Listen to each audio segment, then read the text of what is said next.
Welcome back and Happy New Year, everyone. We are live for another episode of Growing with My Fellow Growers. This is your host, Jack Greenstock, joined as always by an amazing panel. I'm going to pass it over first to Spartan Grown. Welcome back. Thank you. Thank you. Happy New Year, first and foremost, 2022. We're going to start out good. Have a great show. I'm Spartan Grown. You can find me on Instagram at Spartan Grown, all one word. Or if you don't do Instagram, you can shoot me an email at spartangrown@gmail.com. I'm an organic and synthetic farmer. I do them both. Happy to have you back, and I'm happy to be back. Last week, I was, like you mentioned, on the road. I made it back safely from Arizona. I got to see the in-laws. It was nice. But I'm happy to be here again to be with the crew, as always. Next up, we got Brandon Rust. What's going on, everybody? Brandon Rust here. If you don't already know me, you can check me out at rust.brandon on IG. I own Bokashi Earthworks, and I also just started a new garden. So I'm excited. 2022 is going to have a lot of good things in store. So yeah, you come check out my business profile. You can check out bokashiearthworks.com. And you can also email me at bokashiearthworks@gmail. Good stuff. Always important to let the people know where they can find you and contact you. I know a lot of people that listen do like to reach out, sometimes so often that we can't get back to all of them, at least quickly. I try to get back to everybody when I can. But with that said, Matthew Gates just jumped in, and I'm going to pass it over to him next. Welcome, Matthew. Yeah, hey everyone, this is Matthew Gates. I'm an integrated pest management specialist for those who don't already know. And if you're looking for plant health information, you can find me in a bunch of places. I write for Skunk Magazine, which we have an article coming out in spring very soon. I'm actually writing an article right now. You can also find me on my Zenthanol YouTube channel, where I'll be commenting as well in the chat. And you can also find me at my personal Instagram account at SyncAngel, SYNCHANGEL. And for professional inquiries, you can find me at zenthanol.com. Happy to have you back, and Happy New Year. Last and certainly not least, I'm sure we'll have a few late joiners as well, but the American one, welcome back. Same to you, Jack, and happy 2022 to all of you. I'm the American one on YouTube's, and the American one _with_Keens on the IG. And yeah, I see everyone in chat, see some people, Smart Polka, Chad Westport, Rowdy, 710. Yeah, everyone, Mio Flower. It's good to see everyone in chat. It's good to see everyone here. And no matter what you do or where you are or what you do, 2022 is the year for you. We're going to make shit happen. Let's get it. Bringing the Roaring 20s out. And I also want to shout out Ancient Soul Grown, who formatted 50 Strains of Green. Good dude from down under. Cheers to you. And I thought Smart Poker you brought up, he kind of had me on an idea. This morning I was watching Sun Dazed and Confused on Smart Poker's YouTube channel. And I was thinking about how last night I mixed up and reamended some soil because I had to do it for my next run because I don't have any fresh soil. I'm forced to, at this point, take the remaining soil that I have. It's something I've been needing to do for a little while, but I've just been putting it off. But I reamended, and it made me think maybe we should do an episode going into the new year to talk about kind of resetting, whether that's reamending or what do you do to clean up and get started for your new grow. My cat's currently attacking my tent, and my wife is telling him not to do that. So you might hear him meowing in the background. That's what that is. But in spite of that, I think an easy place for me to start would be just talking about the soil reamendment. I kind of use a mix of Spartan Grown's M3 because that was my base. It's a peat-based medium. So if I were to do the Dr. MJ, who's not with us quite yet, but Coca for Cannabis is doing the New Year's Grow Challenge, and one of their categories is peat-based. And that's what mine is. It's peat with perlite are basically the two big amendments for it's like a third peat, a third compost, and a third aeration, the aeration being perlite. And after a few runs, well, after one run, really, it's no longer good. So you have to reamend it. And Spartan shared with me his recipe, and I went from there and I added a few little extra things to it. I guess I should bring it up here on my phone. I've talked about it in the past a little bit. It's kind of a combination of some stuff from Brandon and some stuff from Spartan and a little bit of my own secret sauce not so secret sauce. I've shared this in the past. Anybody who wants a recipe, I will be happy to DM it to you. I actually pulled it up last night as I was reamending, and I was like just checking because I've got extra amendments that I don't use, so I don't want to like confuse myself and add more stuff in there. But the way I reamended, because I had so much used soil and I just needed to make enough for 15 like solo cup size things, was I had an easy swap pot, which is about 2 gallons, even though it's called 1 gallon. And I poured a bunch of the used soil in there, broke it all up or whatever. And instead of using that used soil and transplanting into it, which is my typical go-to method, I just put all the amendments in there like I was about to plant into it, and then mixed all of that up to use in the solo cups. And basically, I have it written out like fill the pot with used soil, form a hole for the new plant, which you don't have to do.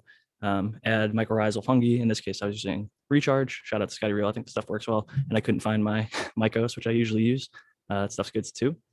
Then it says 2.5 milliliters of insect frass. I kind of eyeball it. Transplant root ball, which I didn't have to do. Top dress with worm castings. I use some really good ones. They're Terravesco from the Biggest Little Farm documentary. Coot even approved of them. So I was like, shit, if you can get them commercially and Coot thinks that they're good, might as well try them. And the next thing after the worm castings is Build a Soils Craft Blend, which is a mix of like 17 different amendments. Basically all of the amendments that they provide in an even ratio. So that way you kind of cover all your bases. A half cup of gypsum. This is, I shouldn't say half cup because it's based on, he said 1.5 to 2 cubic feet was for Spartan's mix there. And then the green stock additions would be top dress another layer of worm castings, then use a thin spread of bokashi, like 25 to 50%, and then a little bit of rice hulls to replace any aeration. Like perlite gets smashed up into sand, or it floats to the top, or is lost in transplanting and things like that. It's a little extra aeration. You could use pumice as well in that aeration. So did all that, mixed it all up, got my solo cups filled, and I am germinating some Velvet Punch F2, which I made from my buddy Dojo DNA's F1s, and Velvet Punch F3s, which I haven't given out to anybody yet. I'm going to grow them side by side, pop in 15, trying to find the 2 best females, one from each generation. So that's my reset and reamend plan. I use bleach and stuff to spray stuff down and wipe everything up, and sweep, do all that extra things. But that's basically my reset and reamend plan starting off the new year. I'll probably try and do the New Year's Grow Challenge. I'm not going to promise anything because I might not have enough time. I'll pass it over to Spartan Grown and ask, how do you go about resetting when you have to get your new grows started up? Because I know you're more of a perpetual guy, so maybe it's never fully down and out. Yeah, but there's always a spot that's down after a harvest. So it's hopefully only down for a day at the most.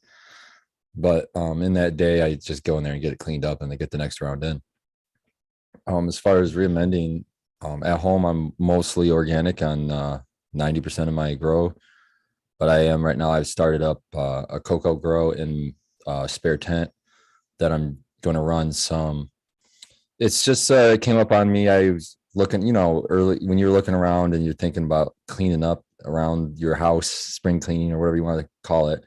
I just looked over on my shelf and I saw tons of like free samples and different nutrients. I'm like, I'm going to start using this up. So I've got some cocoa and I'm just going to run a bunch of autos and just keep running autos in that tent and cocoa until I run out of free nutrient. But other than that, so that is just a complete reset. I would just use new cocoa and start and restart fresh. But as far as my soil grows, it's very similar to what you had said. I'm watching my plants as they finish though. So in my flowering cycle, or right before they get cut and harvested and pulled out of there, I'm watching. That's about the only time I'm keeping any mental notes really is I'm watching what those plants look like. How quickly did they fade? Did it look like they faded too early? Did it look like there was a nutrient imbalance or a deficiency somewhere over top and above what I normally see? If that's the answer to that question is no, everything looks good, then my general rule of thumb is I'll just do a half cup to a cup of craft blend on my planter. And then I don't ever measure the worm castings. I just cover it by like a good 1/4 inch, just level across the top. And then I'll do some malted barley over top of that to get it going, and then maybe bokashi over top of everything. But that's really all I do. I don't really add a bunch of extra stuff unless I saw some sort of deficiency. If I saw that it ran out of like nitrogen really early on. Well, that's a common one for me. I'll see here and there on heavy feeders. Then I'll throw some alfalfa in as a top dress as well on top of my other. But usually the worm castings bring enough nitrogen. It's a great point. I had forgotten to mention at the end, once I mix all of this stuff up, the first thing I water in, and I'm not like a Build a Soil sponsored person or anything, but two of the things that I really like for reamending come from them. The next one being the Big Six plus micro, it's like Big Six micronutrients plus humic acid, and you water that in after you reamend the soil. Love that stuff. And then after that, Brandon and I were talking a little bit before the show, and I was saying I was going to follow it up with microbes from him. He's got his Micro Plus, and I was going to wait until the next watering to do aminos and his amino end product. And he said just do them both at the same time. So that's the end of my reamendment, my first waterings. And then waterings moving forward, I kind of use the aminos sort of as needed. Spartan said about once a week. I feel like that's roughly how much I'll give them. Roughly same amount as I give the microbes as well. So with that said, I want to pass it to Brandon himself. You said that you just remixed some soil as well, and I know you're getting grow started up for this new year. So what's your reset process like? Okay, so if you guys want me to, I can kind of go through like an in-depth about some of what the mineral amendments, and then why and how much of what I typically see. Okay, so before I would always be measuring nutrition by plant health, by what the symptom of the plant was. But I don't do that anymore because my plants don't get to the point where they're showing symptoms, because I have these target baselines, and then I can also preemptively act to adjust by doing things like tissue and sap analysis. So at the end of a run, what I'll do is I'll take a soil sample. If it's in pots, like I'm doing now, what I'll do is I'll take multiple soil samples from different pots, and then I'll homogenize everything together. If it's a bed, I'll take a couple different samples from different parts of the bed. I'll homogenize that. But what I do is I send that off to the lab. The lab gives me a reading on what's in the soil as a total, and then what falls into solution. So what's available, what diffuses into water in a biologically available nutrients. So their elemental form that's usable. And it gives me two different data points, and that's what I base my reamending off. Right. Everything okay over there? Yeah, it's good. The reamending, I'll look at, how much calcium do I need? How much nitrogen? And it's based off of how much veg time I'm going to have, because I know how much nutrient I'm going to need for veg. And I know what the target level for veg is for every single specific nutrient. And then I just base it off that. What I'm usually doing is making sure I'm adding mineral sulfates. I'm adding, and then usually for nitrogen, amino acids or a type of meal. And so the reasons why I use the mineral sulfates is because they're all water soluble, and they all have sulfur in them too. They have that sulfate that's really important. Cannabis loves sulfur. And the only time I ever see any type of sulfur being too much is it might cause some osmotic stress, or if there's not enough nitrogen. So gypsum, which is calcium sulfate, is my main source of calcium. However, I also add the calcium phosphate for phosphorus. And so I have to look at the amount of calcium that's also in that phosphorus source. And then I subtract that to the amount of gypsum that I would use. And then I'm also looking at pH. If the pH is low 6.0, let's say. Soil pH? Yeah, the soil Okay. pH. I'll add what's called wolastenite. and wollastonite is calcium silica, and it's another rock mineral, just a ground up rock mineral. And what that does is it helps bring the pH up, and it helps stabilize the pH. It also brings up more calcium and also silica into it. So if I have to adjust the pH, I'll adjust the pH. I'll look at how much calcium is in that the wollastonite, and then I'll add my phosphorus, because it always needs to have an adequate source of phosphorus for the microbes to solubilize. And then I'll look at the calcium in that, and then I'll add whatever else I need as gypsum. So I'll just add it as gypsum. The reason why I don't use things like bone meal or oyster shell meal is because typically the amounts that you have to add bring in a lot high sodium and high chloride. Bone meal could have high cadmium. Then I go down to magnesium, potassium, and I have to look at the balance between calcium, magnesium, and potassium, both as a percentage in soil and as parts, as their part per million on saturated paste, which is their base saturation. And so for magnesium, I use Epsom salt or magnesium sulfate. For potassium, I use potassium sulfate, and I like to use the water soluble potassium sulfate if I need to get something immediately, then I need to bring it up quickly. And then I also like to top dress with the granular, so that way it's always going to be available in that level, because dude, they eat a lot of potassium, and typically when people start seeing those petioles and also the purple streaking on the stems, it's usually because there's like a imbalance right there. That's the first sign. It's not always just that. I've also seen nitrogen deficiency and phosphorus deficiency cause it, but usually the main thing from the data that I collect is that the magnesium levels go over the potassium levels. So what happens is the potassium becomes deficient, and that's when that's what you're seeing typically, or there's some type of variation with those three elements. So Funny, potassium sulfate. I had that happen with a plant. I over vegged because I thought I had my two, prime females to go into flower. And then one of those prime females ended up being a male. So one of the plants I just had kind of chilling in veg and too small of a pot, it got a little hungry and it started to get that, red stemming and streaking. When I threw it into the earth box and flower, it started, because it had more availability of all those things you were just mentioning, you could see it over the finishing up through of the flower process continue to get greener and greener, and that red stemming like actually can get kind of cured and go away. I was surprised to see from how far gone it was, how much you can actually bring it back with a healthier root zone environment.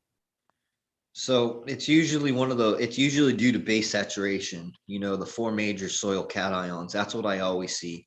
And then I go down to, since we've covered all the major elements with the exception of nitrogen, which I'll do last, I go and do iron sulfate, and you can literally add iron sulfate, ferrous iron sulfate, at a rate of half of a cup per yard of soil every single week, probably all the way up until the 5th week of flower.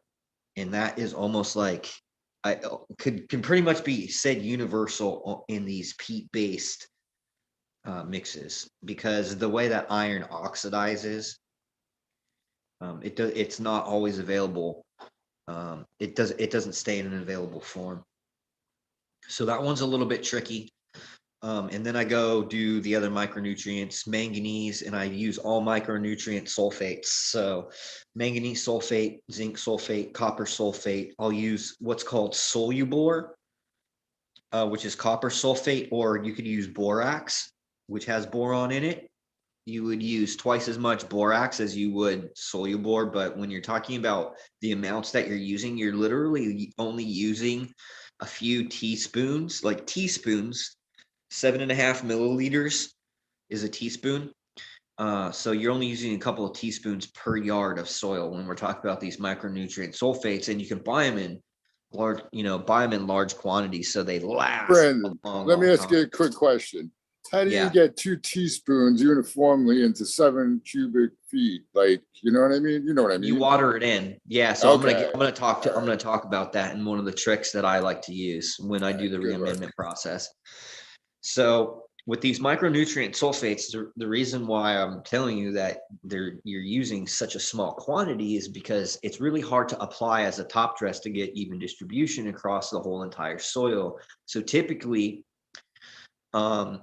what's done and what I like to do, my best practice is to water it in. If you know that you have to be able to know exactly how much water you have and how much water is going into each pot or bed. So you add, if you know you have 2 yards of soil that you need to water in, and each one is going to do 5 gallons per yard, you need to make up 10 gallons. And then what you would do is you would add humic and fulvic acid to the water first, get that stirred in really good. And that's going to help keep these micronutrients in a more available form. And you also want to have your mixture always stirring, right? Because those are heavy metals, those are minerals, and they have a tendency to sink to the bottom. So you need them constantly circulating so you get even distribution in the water. If you don't have even distribution in the water, you can't have even distribution in the soil. So you add your micronutrients into that water, and then you water that over the desired area evenly. So that way you have even distribution across the board. Now let's talk about nitrogen. Nitrogen is the last one after the micronutrients that I always address. And it's because nitrogen isn't like the minerals. There's not nitrogen mineral that you just throw in there. Nitrogen usually comes from either the amino acid sources that I use, or from something like soybean meal, or if you could use something like blood meal, which has about 12-13% nitrogen. However, I try to stay away from the animal inputs. So I usually recommend the soy, but the thing about the soy and the amino acids, well, the amino acids are immediately available. They'll also be sequestered by the biology in the soil. And so they have a tendency to dissipate quicker. They don't stay in that same form very long. And so when you add the combination of a meal and the amino acids, you get the slow release of nitrogen from the meal, which is going to break down and have a total conversion over about an entire month, right? So you can figure out, I have a chart actually that tells me how much time it takes for each type of meal to break down for 100% release rate. So if you know that, just to cut you off, doesn't that change if it's a low microbial soil or a high microbial soil? If there's like very few microbes, isn't it going to break down in a slower time than And the it's super temperature active? must be a factor. These are target ranges where it has like, okay, your adequate target range for pH in the soil, temperature, hydrology. Those are all kind of standard. If you're operating within these parameters, it's kind of like saying these are obviously they're not going to be perfect because environmental factors change, but it's typically this breakdown is going to release over this amount of time. So I have a chart that has that. And so I look at, soybean meal breakdown is going to release, 13% nitrogen total volume over a month. And that's going to equate to X amount of parts per million in the soil. And so that's how I look at it. And so I'm always adding amino acids, the meals, the mineral sulfates, and carbon is always really good. Humic and fulvic acids are amazing. Things like biochar, but you have to be careful of your sources because you don't want to be bringing in lots of sodium or chloride or other things that are harmful to the soil system that will lock the elements out. It sounds like you're treating the meals almost like a slow release fertilizer in a way. It's just like, there's X amount of whatever nutrient and it's going to take however long to break down. So it's a good way of thinking about it when you're doing the type of testing that you're doing. I need a certain percentage of nitrogen or whatever target you're shooting for.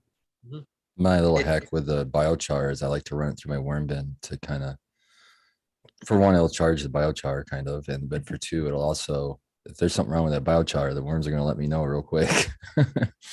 The cool thing about all those carbon sources is you'll get so much microbiological activity around all of that carbon. You'll literally see microbes just bursting. If you put something like unmicronized biochar and you bury it in your soil and you pull it out, you can physically see with your eyes, most of the time, if you have a healthy soil, there'll be mycelium in there and it'll be colonized real heavily.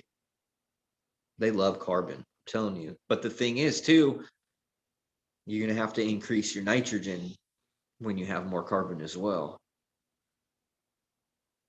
Yeah, it's good to keep the balance for sure. Do you do anything else in your reamendment or reset process? Is there any particular thing that you like to do each time when you reset? When I reset, what I like to do is I like to water in a heavy watering of the Microbe Plus after I've already harvested, so that way all of that biomass in the soil can break down really quick. So that way when I go within just, a few days, the soil is much softer and pliable to go do a replant right next to the stalk that was right there. That's a good thing to do. I was fighting some of the root ball that was remaining. I had to take, I think it's like a transplanter and some other tool. I was just hacking up some root balls last night, and it would have been much easier if I let the microbes break down some of it. Also, I try not to let my soil dry out after I even harvest my plants. I try to keep everything moist all the time, so that way that soil doesn't go hydrophobic, and so that way that biology can keep breaking all the stuff that's down there. Because I do like to leave my leave some leaves and stuff in the pots for things like earthworms to break down and live off of. Ideally, I would have. In this case, I had circumstances didn't allow for me to keep anything like that. But yeah, it's interesting when you're working with something that's still got some life in it versus something that has gone completely foul, and like bringing it back to life versus keeping it alive. Essentially, some people like to even cover crop between runs if they're not using it, or just throw a little water in there and make sure that the life is still going.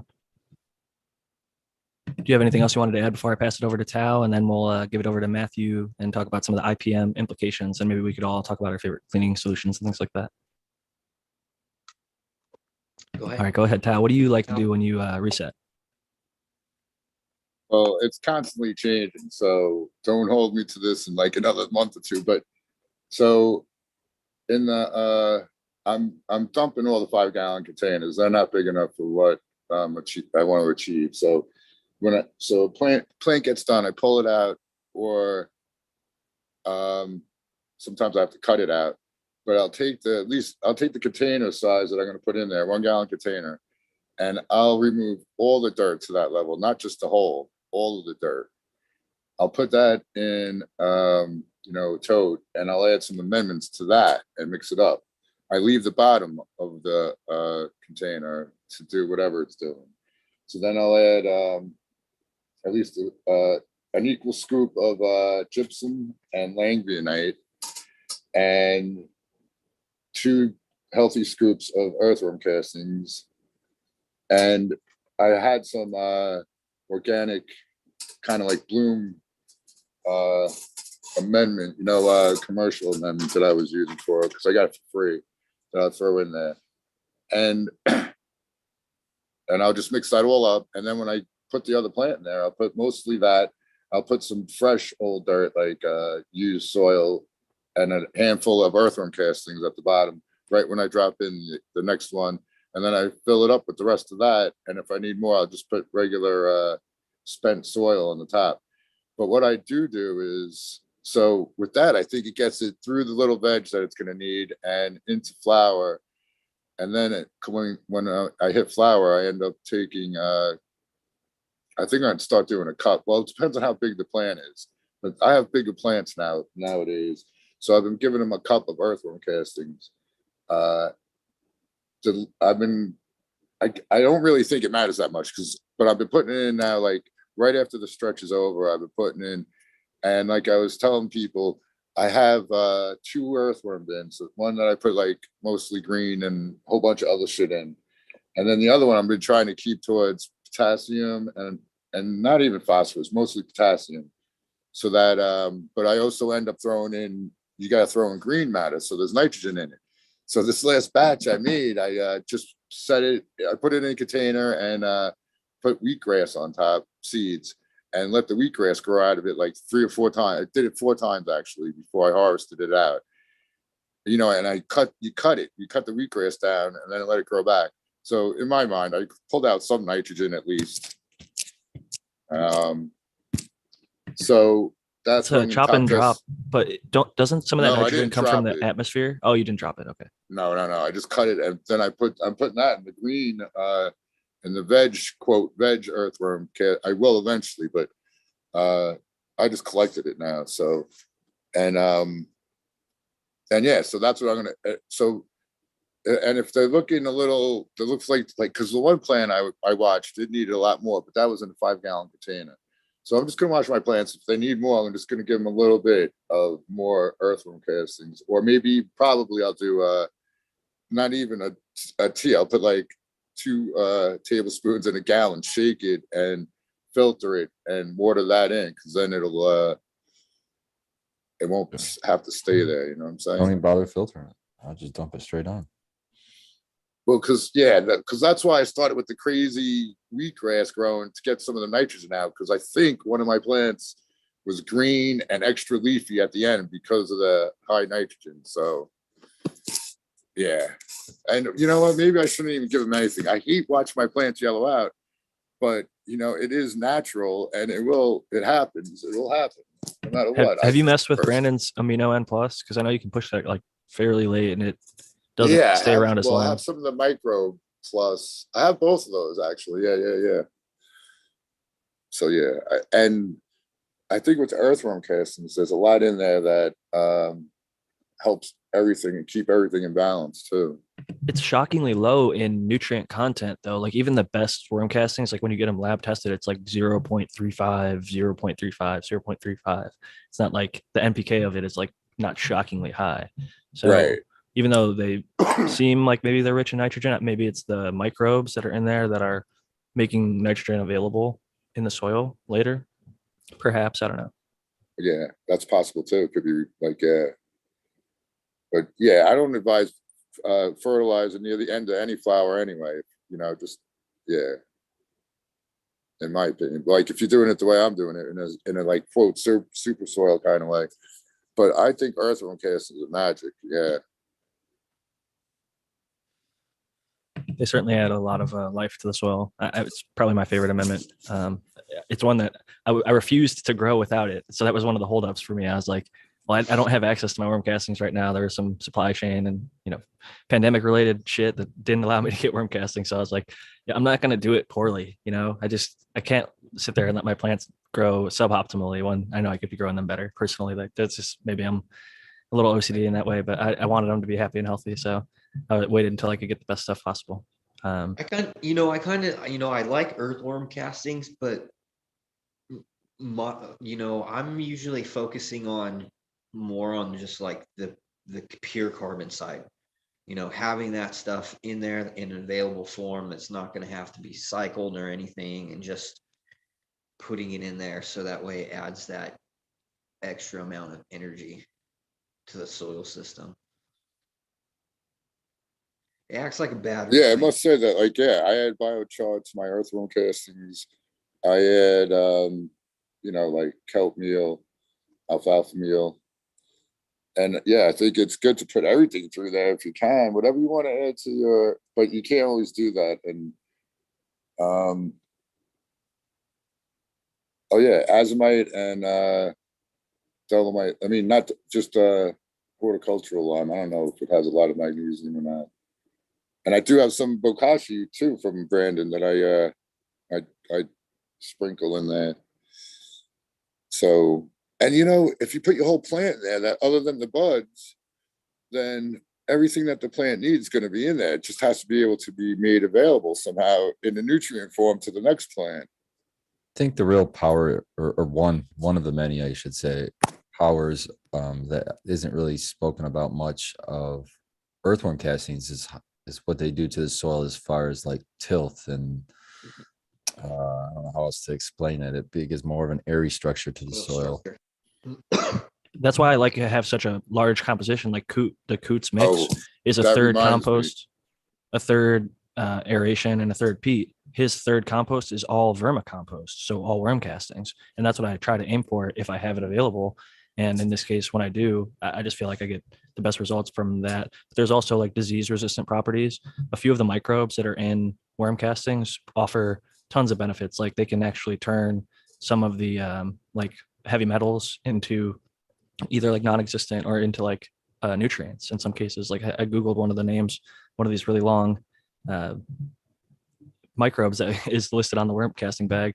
And I was kind of surprised just when you type it into Google, like what it's capable of doing. And there's a lot of gardening benefits as well. So it's very interesting, but I wanted to give Matthew Yeah, a I chance forgot to say. Oh, sorry, Hold go on, ahead. but I forgot to say that I like to add equal amount of aeration when I add the 2 scoops of earthworm castings. I would like to add 2 scoops of pumice, which I don't have all the time, but rice hulls I'm using for the time being.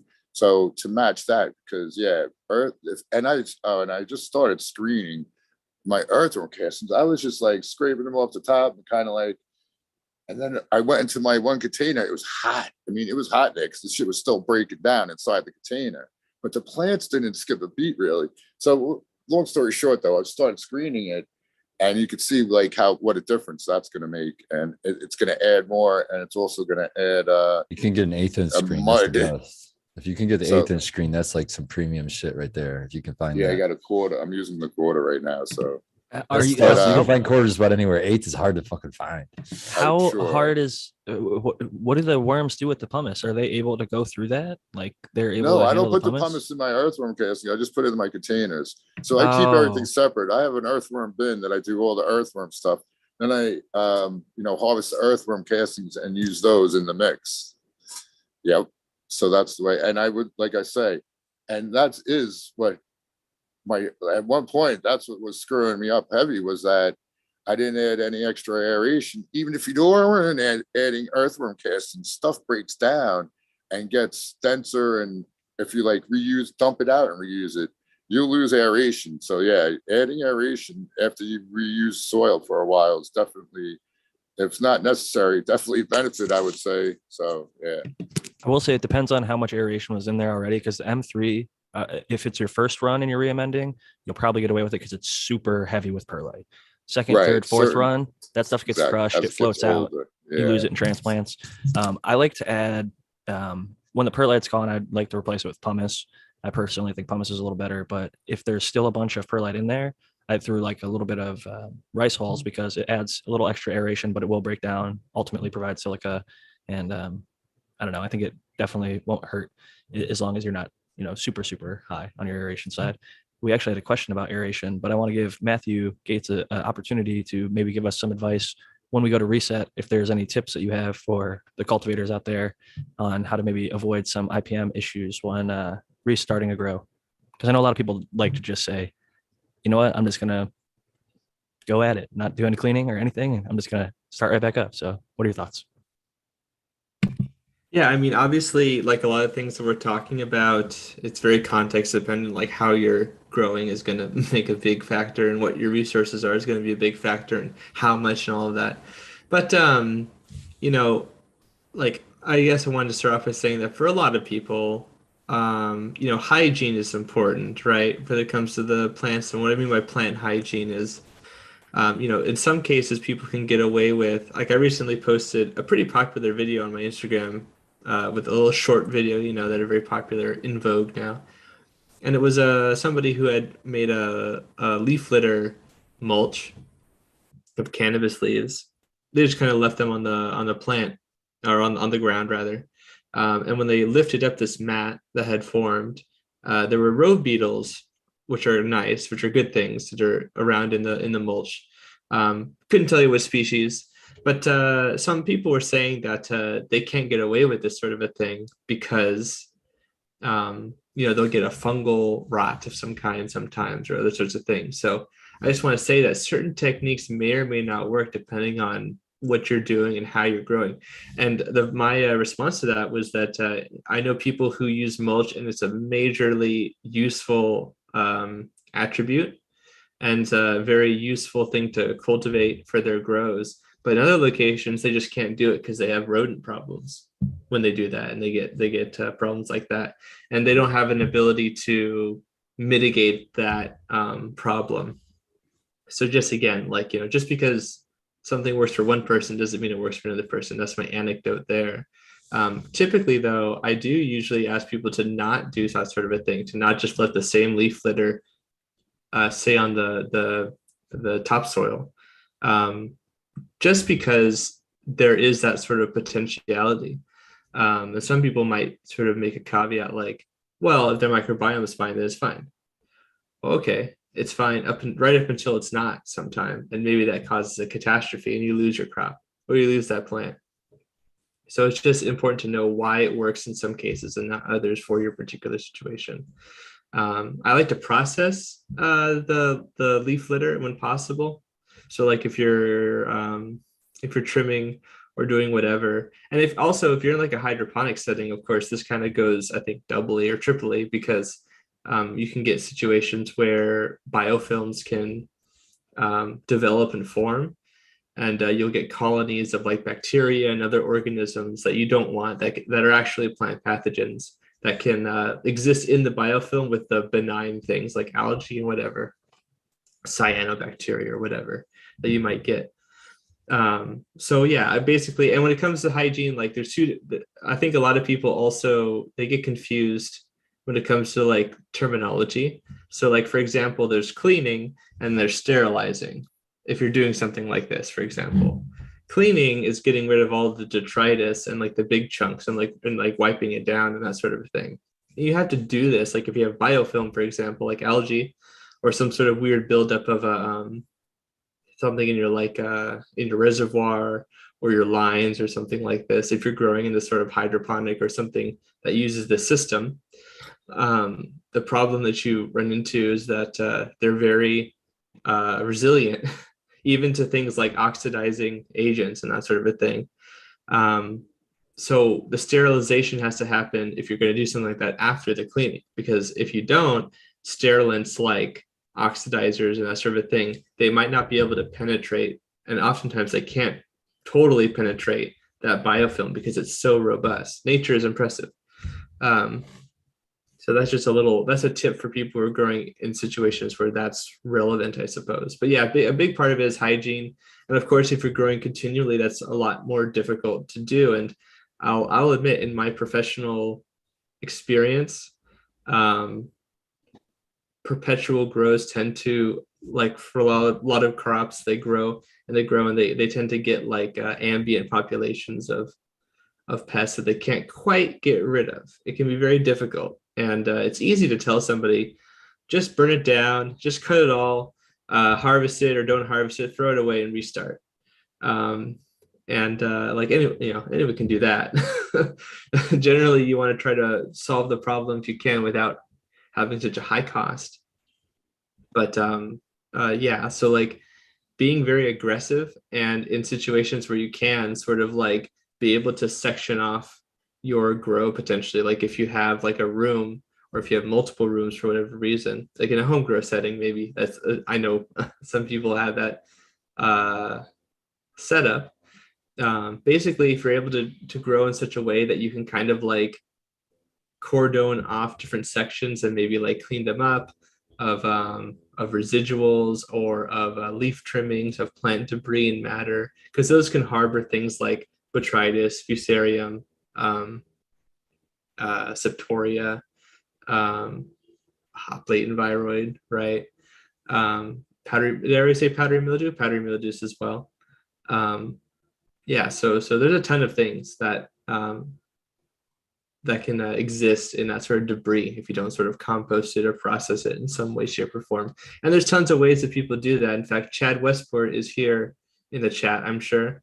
And I know that he is going to be talking about he's going to have people coming onto his YouTube channel. For those who don't know, Chad Westport has one. You should go check it out, because he's going to be bringing on people who will talk about various topics that they're passionate about. And I think little segments like this, like plant hygiene, are super important. So yeah, you just have to find out what's good for you. And if anyone has any specific questions, either you can tell me, Jack, or I can answer them in the chat. Speaking of that, we've been having quite a volley of great questions from the chat. And Spartan and I have both copied and pasted a few into the Zoom that I think, Matthew, if you feel like you've wrapped up, unless you want to add more information on your thoughts on resetting, then maybe we can get to some of those questions. No, I think that the major point that people should take away from is that it's not cookie cutter, it's not clear cut. Your situation is going to be unique.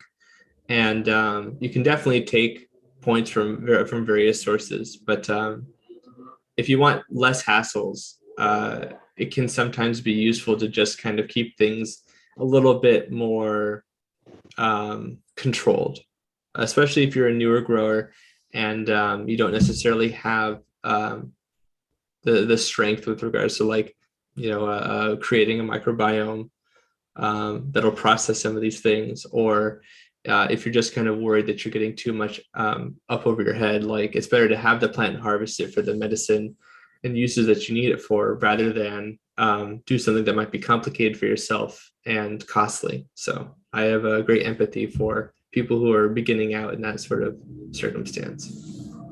All great points. We have somebody, Purple Thumb says, I'm watering the ladies now, and they say hi. I think it's cool that so many listeners listen from their garden. A few people have actually requested that we talk louder or like get closer to our mics, because they do listen to their garden and the fans and stuff are loud, so they sometimes can't necessarily hear what we're saying. So if you can turn up your gains and get closer to your mic, I guess that's some feedback we've gotten from the chat in the past. But with that said, 710DPO said, great info, been having trouble with aeration with my resets with my soil. So I guess I'll just give my general quick take on thoughts about aeration and then pass it over to the rest of the guys on the panel and see what they think about it. But it's sort of something you will get a feel for, I guess, with time. The more you reamend soil, the more you'll be able to kind of eyeball like what's roughly a third. Because I think that Cornell mix originally then became known as like the Coots mix in cannabis. 1/3 aeration is a pretty good rough area. I think Brandon said like 40% aeration in his soil mix, at least one of the ones that I've copied, and it works really well. But 30 to 40% aeration roughly, if you can get an idea of what 1/3 is, and looking at your soil when you're reamending, if it starts to get lower than that, you need to add some in, taking like a few different handfuls and just kind of taking an assessment of it. Once you water it, kind of squeeze it and get a clump, see how much water it can retain. If there's not enough or there's too much, then you might need to add some different amendments or like more peat, and trying to get that right balance. So it's definitely something that is a fine mix, and I think it an easy depends on- way to do that is just make another batch and keep it in storage, and then it's already made, it's already mixed to the ratio you need it, and you can just take from that and add handfuls at a time, whatever it is you need. It's already made up, already done, and you don't have to figure anything. That's a good point. I have just been recently, I had some old pots that I no longer use anymore, and my earth box has been just crushing it, and I do light reamendments to that, but I just needed some new soil to fill up some solo cups. So I was like, all right, I'm going to pull some stuff out of these old pots and kind of see where it was at and how much was still there and what needed to be replaced and reamended. So it all just depends on what you're starting with. I think we're kind of on cheat mode when it comes to using these earth boxes, because we get so much air in our root zone anyway. So I actually, I don't know. I can't even remember really growing in a regular pot. So I could understand where maybe in a regular pot that cycle after cycle, you'd have to worry about aeration, maybe use worms, or I don't know. That's a tough one. You need something in a pot would be hard. I think you'd need like a bed, or you need a fucking large volume of soil for the aeration not to eventually catch up to you and to be an issue, compaction of the soil. I know certain people have had issues with it in the past, and it is an issue with pots. It's inevitably, especially if you use perlite as a base, which I know, unfortunately, like for me with the M3, the base has perlite. I much prefer pumice because it tends to stick around a lot longer, but you got to work with what's available. And I still think it's a great base, to be honest. But you just have to kind of have an eye for if there is enough. And like you said, the earth box or any sub-irrigated planter or pot gives the plant the opportunity to have access to water and oxygen in ways that it wouldn't necessarily ever in a pot. So I highly recommend it. I've seen lots of people switch over to it in the past few years. That and adding mulch layers to their organic soils. It seems like a lot of people weren't doing that for a long time. I was just reading an article today from a non-cannabis thing about the different mulches and the benefits. And there's so many ones that aren't used in cannabis, but I think are options. So I like to keep my mind open because I have a few things that I like to do, but then I think there's places in the world that don't have the same resources, or things might be cheaper, or might have additional benefits that I might not have even considered. So there's so many different things that we can use. So it's good to not always kind of be pigeonholed or get our mind stuck in a box of the only things that you see or hear about on a show. It's good to open up our horizons, and like Brandon has with NASA Agritech, like some of that stuff I never would have considered in the past, but I'm happy to be learning more about it. And also happy to be taking questions from some awesome people in the chat. Chad Westport talked about some streaking or red petioles could be working the other way, because Brandon was talking earlier about phosphorus and magnesium. He said, meaning more phosphorus than magnesium. I've had Epsom salt cure that, but Epsom salt is magnesium heavy comparatively. So he's saying the magnesium that fixed his issue, but Brandon, you were saying kind of the opposite. But it is sort of a balanced thing. So I guess Brandon was saying situation. Brandon was saying it's potassium. balance. We're talking about an imbalance, the balance between calcium, magnesium, potassium, and sodium. So it could be caused by high sodium, even if there's sufficient magnesium, there's sufficient calcium, and there's sufficient potassium. If the sodium is really high, then the plant isn't going to be able to acquire those other nutrients, because all those things are antagonistic. It's going to be blocking out the plant's ability to utilize those nutrients. So that's the main component that I see, though, right? It's going to be something that's related to the base saturation. That's the first thing.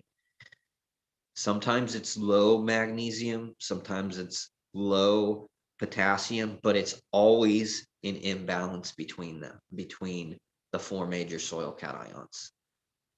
When it's that, when that is the issue. Again, I've seen it when there's just absolutely no phosphorus availability in the soil, and I've also seen it when there's absolutely no nitrogen. But you can tell if there's no nitrogen, you know what I mean? Because the symptoms for nitrogen will appear typically before the streaking does. You'll have yellow leaves that are dropping and whatnot if it's just nitrogen. I feel like sometimes maybe I'm thinking that I'm seeing symptoms in other people's gardens or even my own gardens, and maybe people aren't noticing it or wanting to accept it, or even in my own garden, I'll see something and or not see something. It's so interesting. Like what you're talking about earlier with your testing, you're not seeing the stuff, you're finding it in the testing. Plant health is such a tricky thing, because I see people's like the rise and fall of the plants. It's like sometimes they're just naturally doing that, but sometimes I'm seeing like that curl. Maybe it's like, oh, it's got too much light or a little too much nitrogen or other things like that. And it's just really fascinating. I think I was watching in-house genetics on Dude Grows the other day, and he's like, this is kind of like, I think he compared it to like ballet or like something where it's like a practice. You never quite master it. And growing is like, there's always gonna be some curveball, and you might see something 100 times, and the 101 time it's a completely different thing that's causing it, so you always got to keep your mind open. And Well, what I think is crazy is we're getting some people are getting to the point to where they want to have like zero stresses on their plants, and I'm on the opposite, not opposite, but like I am under the understanding that the stresses is what's producing the medicine that I need, and it's the plant combating those stresses that's producing these cannabinoids. So there's always that weird back and forth push in my head. Is like, I don't consider stresses to be a bad thing all the time. So if I see my plant stressed out, I have to make that determination. Is this a good stress? Is this a bad stress? So it could be, I think those little judgment calls are like, that's where the art of growing kind of comes in, where you're not going to find that in a book. You're not going to find people even really talking about it. And it's just experience from growing on whether you're going to react or not to that, and knowing the plant. like wind is a perfect example of that. I think the wind stress, that although it might not show like damage on your plant, creating wind in general, you're stressing the plant in a way that it has to make better roots. It has to make thicker stalks. If you grew a plant in a perfect environment, perfect temperature, you could potentially not, quote, need airflow. Like air is not a nutrient. Airflow is not a nutrient, right? That's a abiotic stress. It's No, something but that, to get the carbon, it needs the movement of the air away from the leaf. Brandon, I mean, you're air is muted. moving all the time, though, in that Yeah, way. the air has to right. get. But I'm talking Yeah. about propelling the air. You can exchange CO2 in a space without propelling air past the plant. So we're talking now about the speed at which you're going to propel the air, the amount of air that you're moving. There's actually a formulation that shows how much air movement is actually required for plants to be able to keep acquiring the CO2. Because if you're looking at the microclimate around the leaf surface area, it can get depleted of CO2 pretty quick. So if there's not enough movement, it's not going to be able to acquire anymore. So there's a minimum threshold then, like you need to have like, let's call it, I don't know, wind comes in knots. I don't know what it's actually like measured in a cannabis grow space. But they have little sensors that they're hanging around now. Some lighting companies make them and other environmental control things have them. So it's an interesting concept. I'm personally going to be honest, I don't know the exact speeds and things that they're measuring. But I just know from my personal experience, like your fans on, let's say like level 1, 2, or 3, if you did a grow like with the same cut with the fan on level 1 versus the fan on level 2 versus the fan on level 3, you'd have like a little citizen science experiment in a way and see which one produced the best in your space, you know, because I personally think that's an under respected factor. When I go into a grow room and I feel a lot of air movement and I see the leaves like dancing and the plants are moving around a good bit, I feel like those plants tend to be a little bit healthier and stronger and can hold their own weight more than if the air is barely just trickling over them and like every now and then like a oscillating fan hits them a little bit. I personally am just a fan of high air movement, and I think that whether it's a stress or just a necessary evil, like I said, if the minimum threshold's here and then like this is going to stress your plant out over here, I want to be like just underneath that line personally, because I think that, like Spartan was talking about, some of those stresses, like being pushed around, I think it forces the plant to create better roots. Like if you see these outdoor plants, they can survive some crazy windstorms, and I think that creates more terpenes and flavonoids and cannabinoids and things that you might never ever see in an indoor grow space, because when are you getting 100-mile-an-hour winds indoor? You know, it just doesn't happen. But sometimes outdoor in Northern California, some of these valleys, they get windstorms like that. And sometimes the plants will survive. It might be because they're trellised down or because they have a huge root system and a 1,000-gallon pot like some of these dudes grow in. But it's definitely interesting, the factors, because this is like an art. No one's really quite figured out. Like you put these inputs in and you get these X amount of cannabinoids out quite yet. Some people are getting close, but I think even then there's going to be some outliers and new lighting technologies and new weather patterns in places that allow cannabis to express it in ways we maybe have never thought possible before.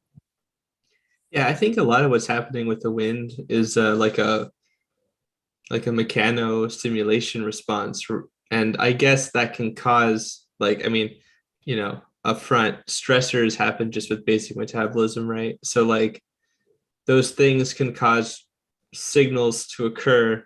I'm being very basic and oversimplified here, in cells, and that can stimulate through responses that do cause like things like, you know, oxidative stress, and different hormones get upregulated and downregulated and all kinds of other stuff happens. But at the end of the day, the result is sometimes a stronger, woodier stem or some sort of thing like this. And, you know, it's kind of like the butterfly that has to struggle to get out of the chrysalis and has to struggle to pump the hemolymph into their wings. And if they can't do that, if they don't do that through the struggling out of the chrysalis, that doesn't happen. The wings don't unfurl in some species anyways, and they die. So like in a way, like stress is a dirty word, but it's a lot more complicated than we give it credit to. I think there's also, you know, there's a lot of other ways to induce these same responses without having to, you know, physically like shock the plant, because I think there's a line between. But is it how do we know like it's being shocked? something that's been like, something that's gone through a massive trauma versus, something that's not going to inherently damage the overall production or quality of the plant. I wasn't suggesting 100-mile-an-hour winds, by the way. I just think it's an interesting comparative note. I would say I like high wind, but if it's going to get to the point where you're starting to see like any damage, physical damage on the plant, that's where I would consider it to be too stressful. But in the cases where it's not, like what is that? I don't see a ton of science and data around this yet. I'm sure it will come, but I don't see sort of that being Right. discussed. Like how hard should we push the airflow? I have a study saved that they attempt to mimic spider mite damage on cotyledons of a cotton plant by pricking it with a pin.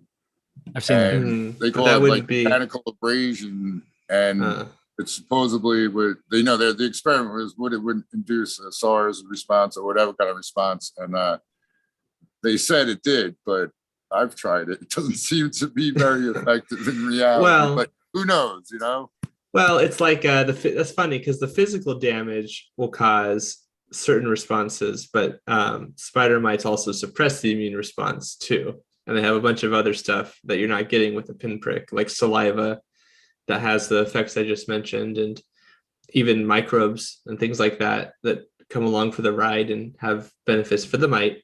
But all the benefits then and none of the drawbacks. It sounds like the spider mite's more apt to fuck up your plant, and the needle is going to cause maybe some of the feedback, that systematic acquired resistance or whatever, without having the modifying abilities that the spider mite has. So maybe Tao, you should keep it up, keep poking it, and do a side by side. If only it were that simple. Yeah, if it were, right? We do have some questions. They might not be simple, but I think I answered one of them. I speculated that it's white powdery mildew earlier to Husky, who says got white fuzz mold on some flowering buds, real cotton looking fibers. But maybe Matthew, you could weigh in on that. I don't know if you saw that earlier. We kind of touched on it in the chat. I did see that. It's hard without a picture. There's a bunch of things that come to mind. And I saw a lot of erudite scholars in the chat giving examples of things like a sclerotinia, botrytis, powdery mildew. Possibly even, there's some like cobweb fungi. I think we even talked about that. My buddies up in the high desert where they were growing and they had a small mold problem, despite the fact that they're growing out when there's like 10% humidity on a good day. Although it's actually snowing quite a bit up there right now. It could be a couple of different things. Like traditionally, I think I usually see botrytis a lot of times post-harvest, pre-harvest. But all of it is bad. Yeah, right? Yeah, certainly none of it's good. Yeah, and the sclerotinium in particular can get kind of cottony on the stems too. So like it might not necessarily be the flower itself. Botrytis is associated with reproductive tissues in the majority of plants, but make no mistake, it's very devious. It can reside in other kinds of tissues for a long period of time with no symptoms, and then as soon as the plant starts to flower, it causes a change in its physiology, and it elicits the necrotrophic part of its life cycle, which starts to eat up all the cells and destroy them and make them self-destruct using their own system. It's pretty gruesome when you think about it. But yeah, if we have a picture, I could totally look at it. To that farmer's pocket too.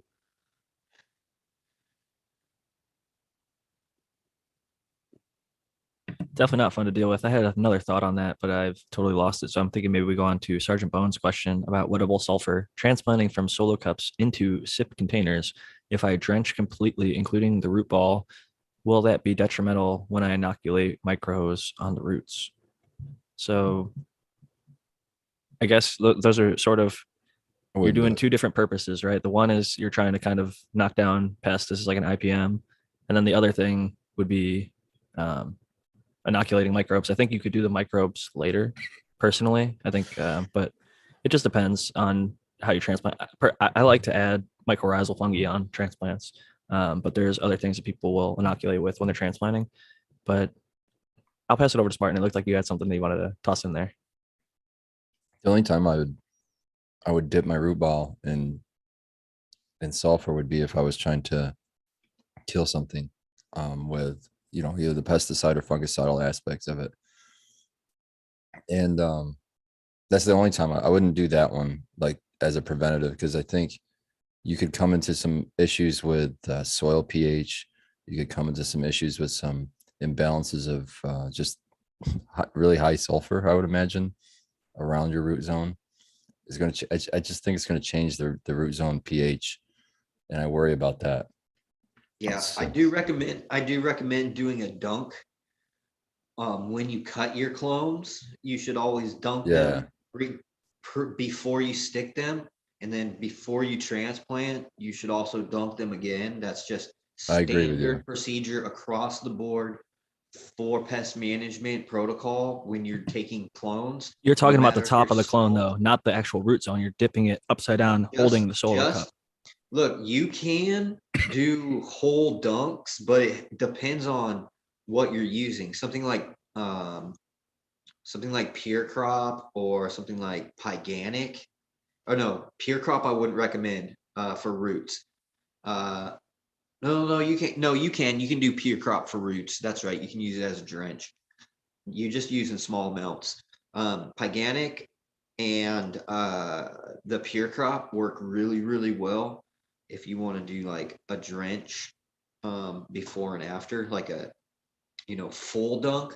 But like Spartan said, unless you're having an issue with a root pest like root aphids, I mean typically you're not treating that because you're treating Okay, the he's soil saying later on. The system that's going into, you're probably going to be inoculating with nematodes or Beauveria bassiana. I was just gonna get into that because he just updated and said he just wants it as a preventative. And if you want to just preventative, skip the root dunk and do nematode SF, do Bavaria bassiana. Do you sell that on your site still, Brandon? Is that Yeah, still and check this out. So this is really, really cool. So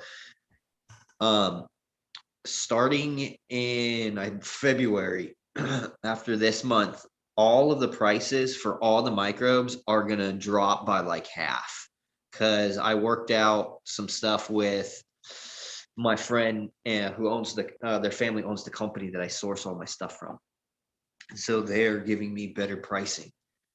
And so I'm going to be able to pass that on to all the customers, which is what I've been wanting to do. So you'll be able to buy, the spore vials for like $25 as opposed to like 50.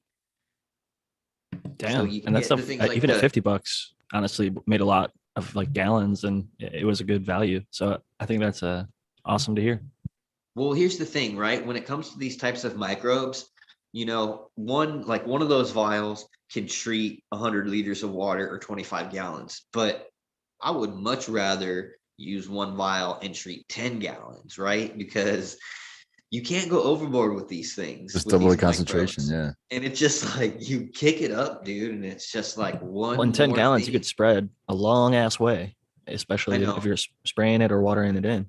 Yeah, it's like I said, you could use one vial and do the recommended amount, which is 25 gallons, and still have good efficacy. But I mean, if you double that, it's like even better.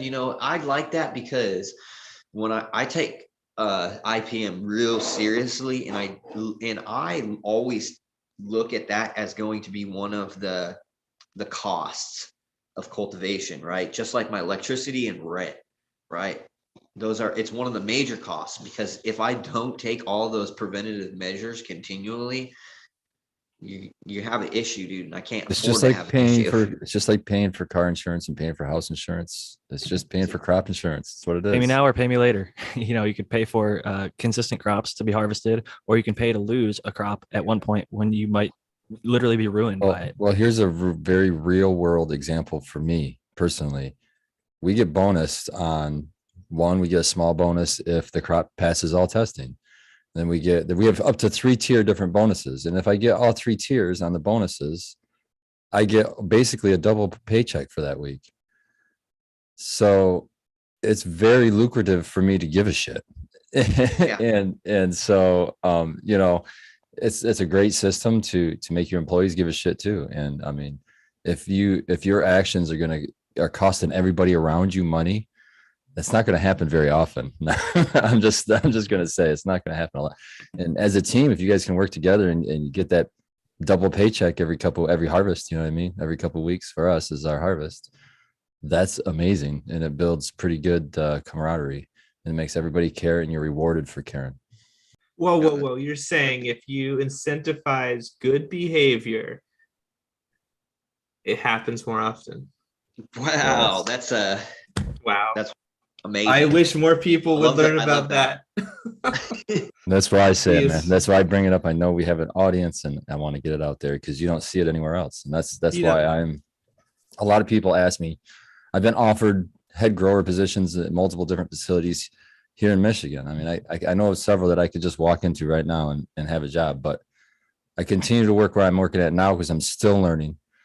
And I love it. It's fun, and it's close to where I live too. So Yeah. it kind of checks all the boxes. So I don't know. I don't think there's any danger of me walking out of there anytime soon. I was That's a telling win-win. a client about that actually just a couple of weeks ago, where they were afraid that they had gotten a pest, and that one of their workers who also grows had contracted that pest from the facility, or perhaps the reverse happened. They're not totally sure. Geez. And I was telling them about how one of the, when we're looking for out of the box solutions, I mentioned that one of the things that they could do is they could buy biocontrols and other sorts of, not everything, of course, lots of things are commercially regulated, so they can't use at home. But in there's also situations where you can use at home, you cannot use in commercial, right? So depends, but Well, like at our work, we often have extra. For some reason, the cucumaris Exactly. from Copert, the cucumaris come in 500 per box instead of 100 per box. So, I mean, Mhm. it's a They get freaky. huge difference. Well, we often have those left over, and instead of throwing them in the trash or whatever, he's like, our boss is like, take these home, guys, and put them in your garden too. Exactly. I love that. That's actually really good for biosecurity purposes too, because if they know that you have, if you're keeping up on your IPM, that you're not going to spread something potentially to their facility. Definitely less likely. That's for sure. We have one final question before I want to kick the link out to the chat to see who will jump in as the first guest of 2022. But the Jeffro 42069 says, what about cleaning / sanitizing clone domes and black plastic trays? Is H2O2 in a water bath good enough? No, My first thing is going not to by say, itself.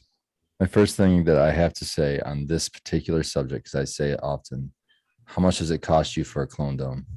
Because generally you're going to spend more money on cleaning material than you're going to spend on a clone dome. That's the real response is look at the logistics of the situation. But the environment, it's plastic. That's true. Upcycling things is important. I agree And with it's that. cheap too. Ultimately, if you can get a good sterilant, like I don't know what you want to use, bleach or zero tall. What do you recommend, Matthew, to clean one of those if you had to? Well, hydroperoxide, they all work good. Bleach is fine. All that stuff works.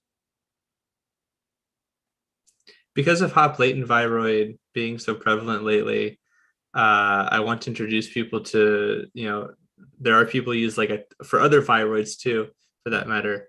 10% bleach solution is very common to use. I know a lot of people are like, well, bleach, but I mean, sometimes dire situations require it. And if you're safe with it, it isn't too bad. But another thing is there are other products out there like Virkon S, which is a little bit corrosive, but you can apply it. And actually, I shared on my viroid video, my intro to viroids video on my YouTube channel. I talked about a paper that had 10 examples of, they tested 10 different products for viroids and they had various effects. So one of them though was milk, believe it or not, which, people talk about spraying milk for powdery mildew.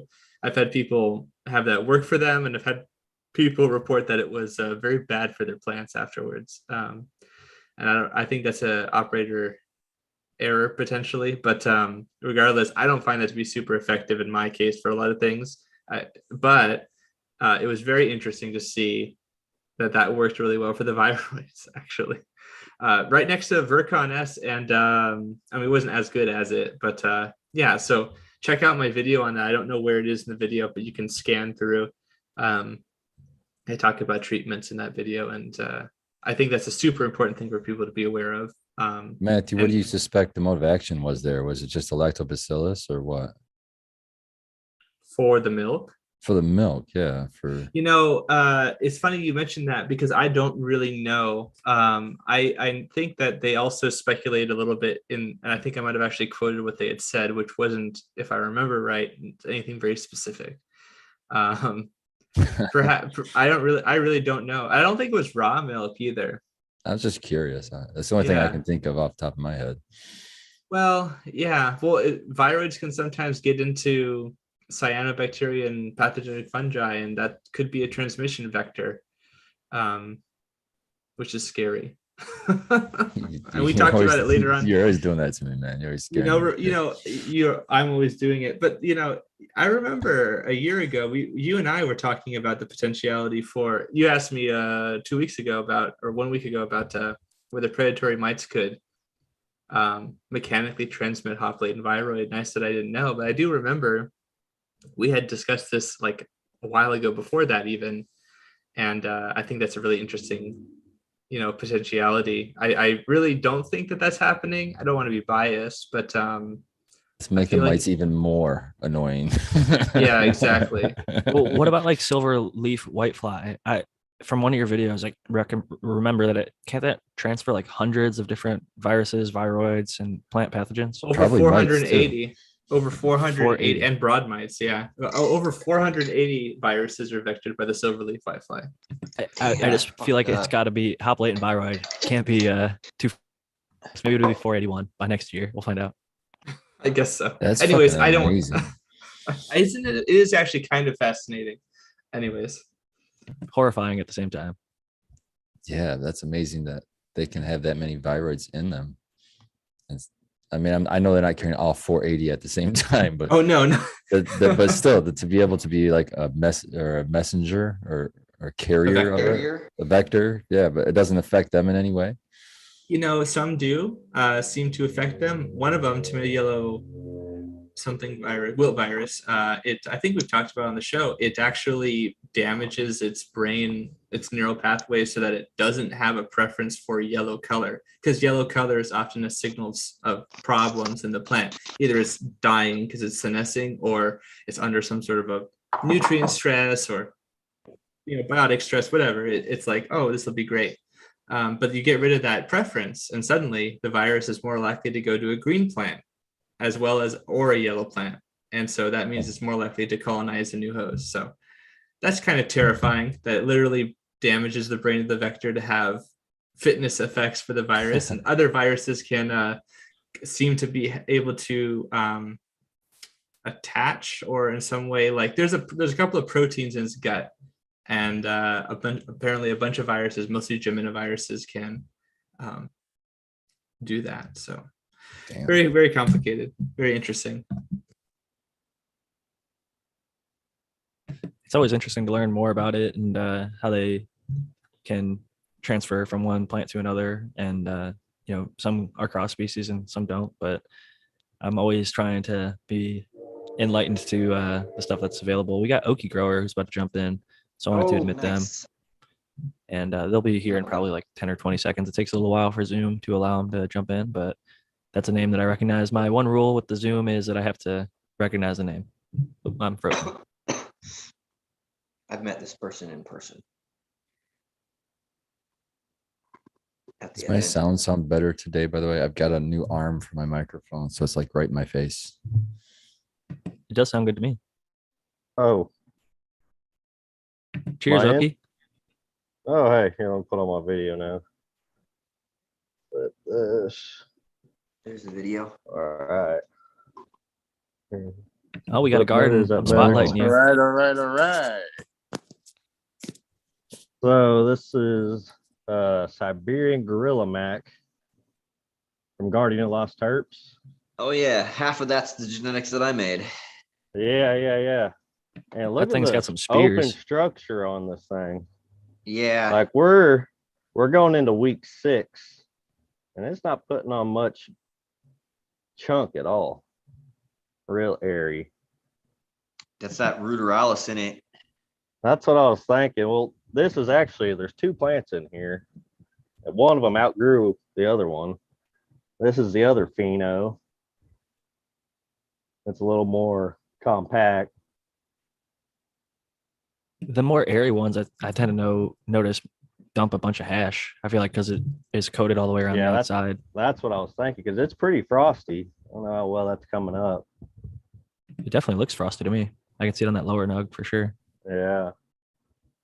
It reminds me a little bit of a Blue Dream structure in a way, or like the hazier sativas that kind of get those long, like fingery. It almost looks Yeah. like a genetic foxtail, but that's just, I don't think that's like a heat stress or light stress thing. That's just how it genetically grows because it's doing Yeah, that all that's the way how up that and down. variety. It's like That's that how that all variety the way goes. down. Does it have a lemon profile? Yeah, like lemon and gas. That's what I'm getting off it, really. That's like one of my favorite combos. I feel like OG Kush falls in that range, and it's just like it works so well together. Lemon Yeah. gas. And I had this other bag seed down here that got overgrown too.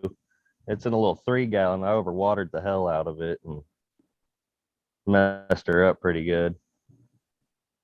She's buried underneath this one that stretched 6 times what everything else did. It's crazy when they do that. Cannabis will, like I was talking about earlier, you think you got to figure it out, and then she'll throw you a curveball like a 6x stretcher when you're expecting 2 to 3 at Yeah. most. Was not expecting. Yeah, I really overwatered that. It's in a 3-gallon pot, and I got these 2 in one of those city pickers.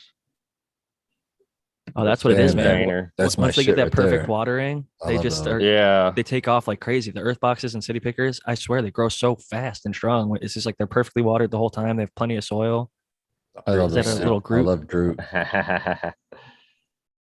I love those city pickers because they're almost square and they fit. You can fit 4 perfectly in a 4x4, and it fills almost the whole 4x4 with soil. And that's what I want. I want the whole block. Yeah.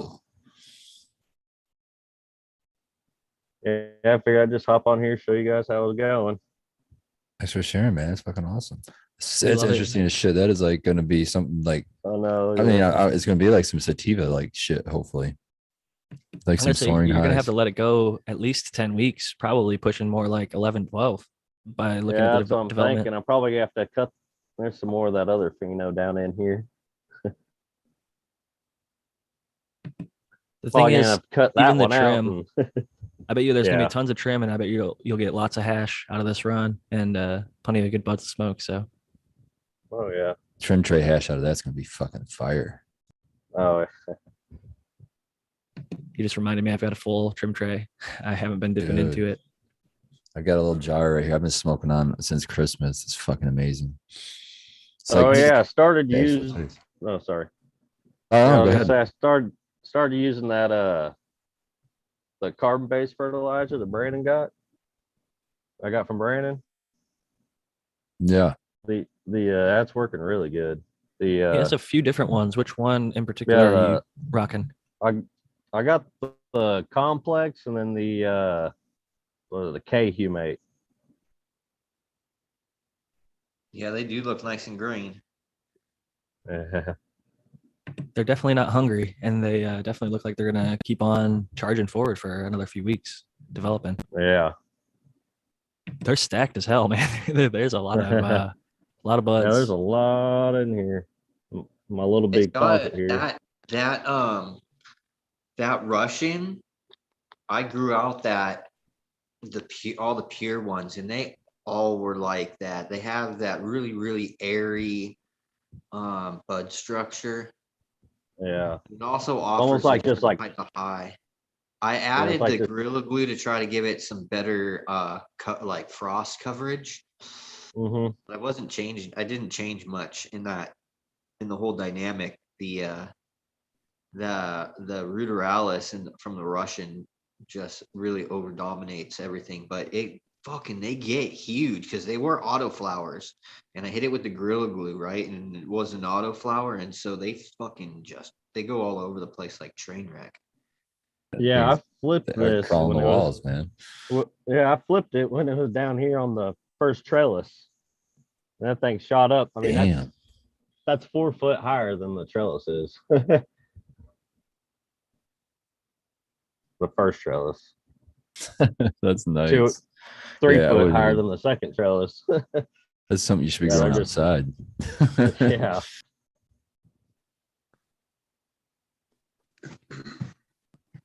We just got a new addition, our second guest of 2022, Sacred Garden, just joined. I don't know if you're going to show off the garden or just got some questions, come to say hello, but cheers, Sacred Garden, welcome.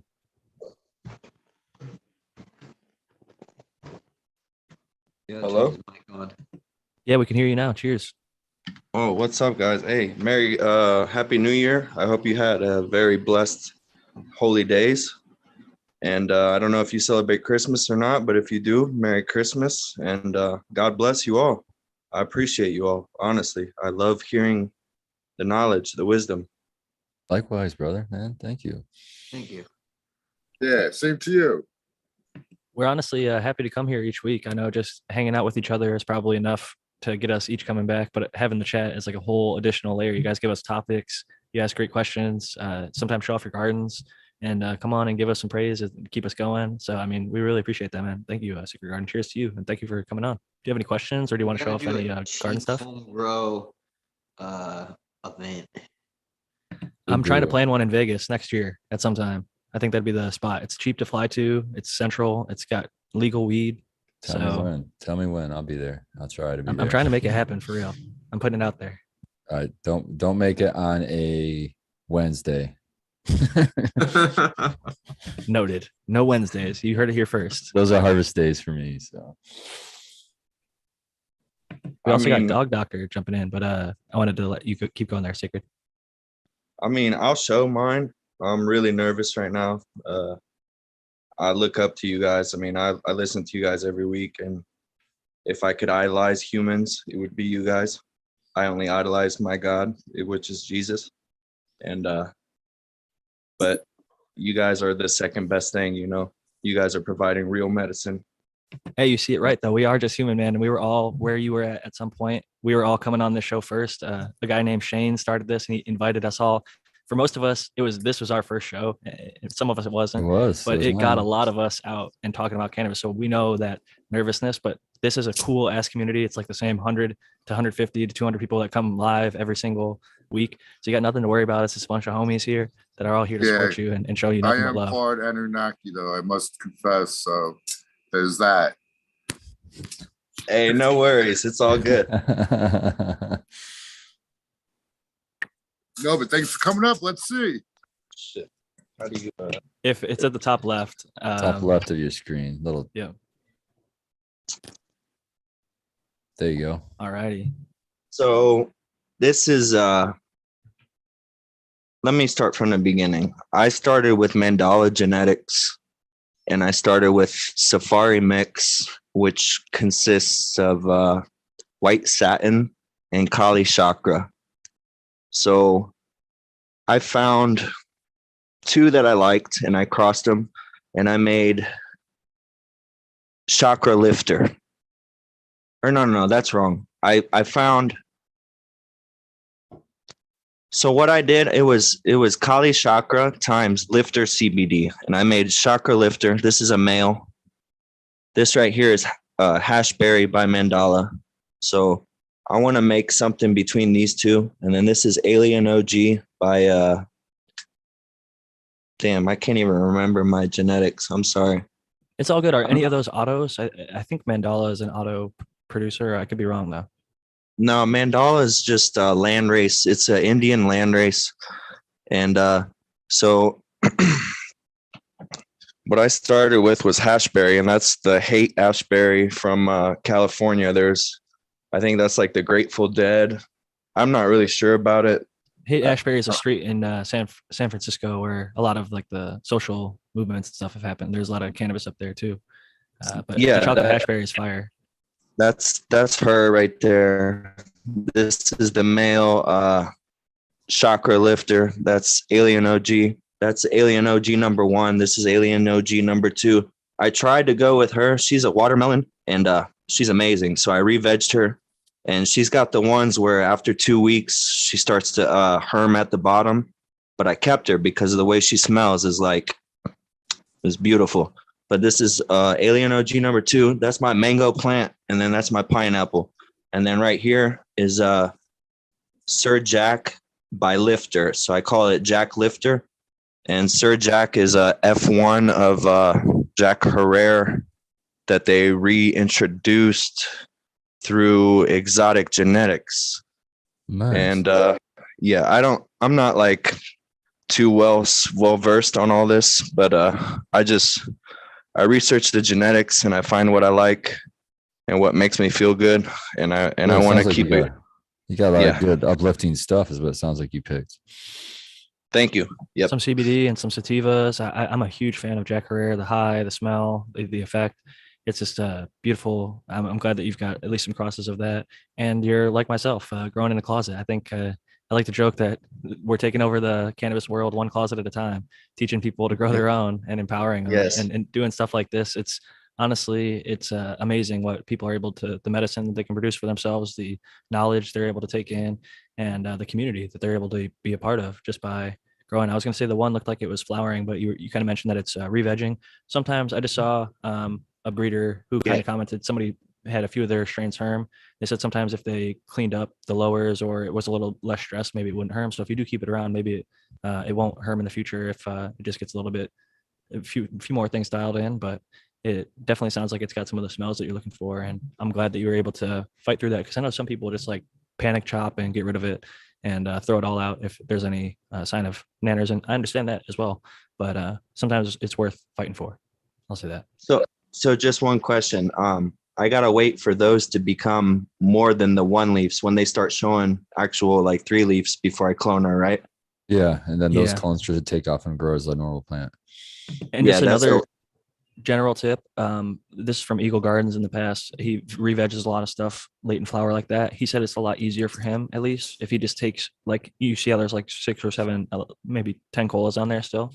Instead of leaving the whole entire plant like that, you could just take cuts, and as they're rooting, they'll start the re-veg process, and he'll keep them under 24 hours. And because they're in a smaller cup, they're just easier to keep watered properly. Because once you've chopped off a lot of the plant when you harvest or when you go to re-veg, sometimes it's just hard to maintain that watering the same. But it looks like you've got them. I mean, once they start showing 1 leaf, it's only a matter of time until they start showing 3 leaves and basically growing out a healthy branch that you can take a cut off of and then go from there. Yeah, I'm afraid to cut her and try to clone her again because these are like, they're old, you know what I mean? I don't want to put stress on her. I'll just wait for these to do their thing. Especially now, since you've gotten this far, I definitely agree. You should see that process through till the end. And I believe that it's going to work out for you. Thank you very much, guys. I appreciate you all, man. God bless you all. Merry Christmas. Happy New Year. Thank you. Hey, same to you. And thank you so much for joining. I want to say welcome to Dog Doctor. Cheers, buddy. Thank you, guys. Hey. I just want to say one thing. I would do both. If you want to save the next plant, take cuts of it with buds and save the plant for re-veg just in case. And if the cuts take root, then you can kill it off. Or if the cuts don't take root, you got a second shot. Sorry, well, she's the queen. She's gonna stay all the way. She's the queen. I love it when you got that feeling, man. Future, yeah. All right. God bless you guys. Good night. You too, Sacred. Have a good night, dude. Hey, thank you so much for showing off the garden, and thank you for joining us. Thank you. So, Dog Doctor, cheers. Welcome. How you doing, buddy? Hi, brothers, everybody. Happy New Year to you all. How's everybody doing? Doing well. What you toking on over there? What? Sorry? What you smoking on? Some hash. This is from the gelato. Good stuff. I feel like it's you're a day ahead of us over there, aren't you? It's already the 3rd. Where you at? Oh yeah, I'm. It's almost 3:00 in the morning here. Living in the future. Exactly, knowing the future. How's the garden doing? I can show you. We always love the garden updates. You've been giving us. You're one of the most consistent guests whenever we pop that link out, and you've showed off the garden enough times that now I think the people they can go back and look at the past few episodes whenever we've had guests on, and they'll be able to see the progress from where we last saw it. Thank you. Appreciate it. It's really a pleasure and an honor. So let's start with the live topping. I get after that I end up giving them a week, maybe 2 weeks more to fill up the space. So they are now on week 2 flowering. I defoliate them yesterday. They're actually pretty happy. I didn't look at them yesterday. They look pretty happy. Yeah, they look good. They're filling out that space for sure. You definitely flipped around the right time. I think you're gonna have a pretty full canopy and not too much bottom of the tent showing. That's what I always try to go for. I don't want to basically be able to see any naked tent. I like the color on that. It's funny, like the color correction on the camera for like a second when you're up top, it almost looks like it's yellow, but then when it recorrects, you can see they're actually nice and green. I put it like this. That's just new. It's all new green. They're actually pretty. Yeah. Yeah. When the light just Yeah, comes on, they're still waiting to photosynthesize that new growth. I believe this will fill up all pretty good. I cleaned it all yesterday. Down all of it. I left 7 branches in each one of them. I took a clone of one of each, and I will see which one is the one I like the most. So far, they are all growing pretty nice and pretty equal. So we will see which one smokes the best. So which one will keep up going. That's always my ultimate decider is the what smokes the best, right? I mean, doesn't matter how it grows or smells when it Are comes you down to hand photos. watering in there? Yes, I'm hand ordering everything. These ones are the ones that I use the all-in-one pallets. Oh, So okay. I'm pretty much just giving them water and enzymes and some microbes and stuff like this. Actually, now that they are flying, I'm supplementing extra P, Yeah. but that's it. For now, that's it. I will give them probably K around week 3, maybe something like this. I will start with the K, and after maybe a week, I will leave the P and go on with the K just. But for now, they seem happy with whatever the all-in-one pallets is giving them. Yeah, that's good. In here, it's almost done. They are getting heavy, so I had to. Oh, I bet it's smelling good in there. Yeah, man, this one's actually smelling a lot. Really?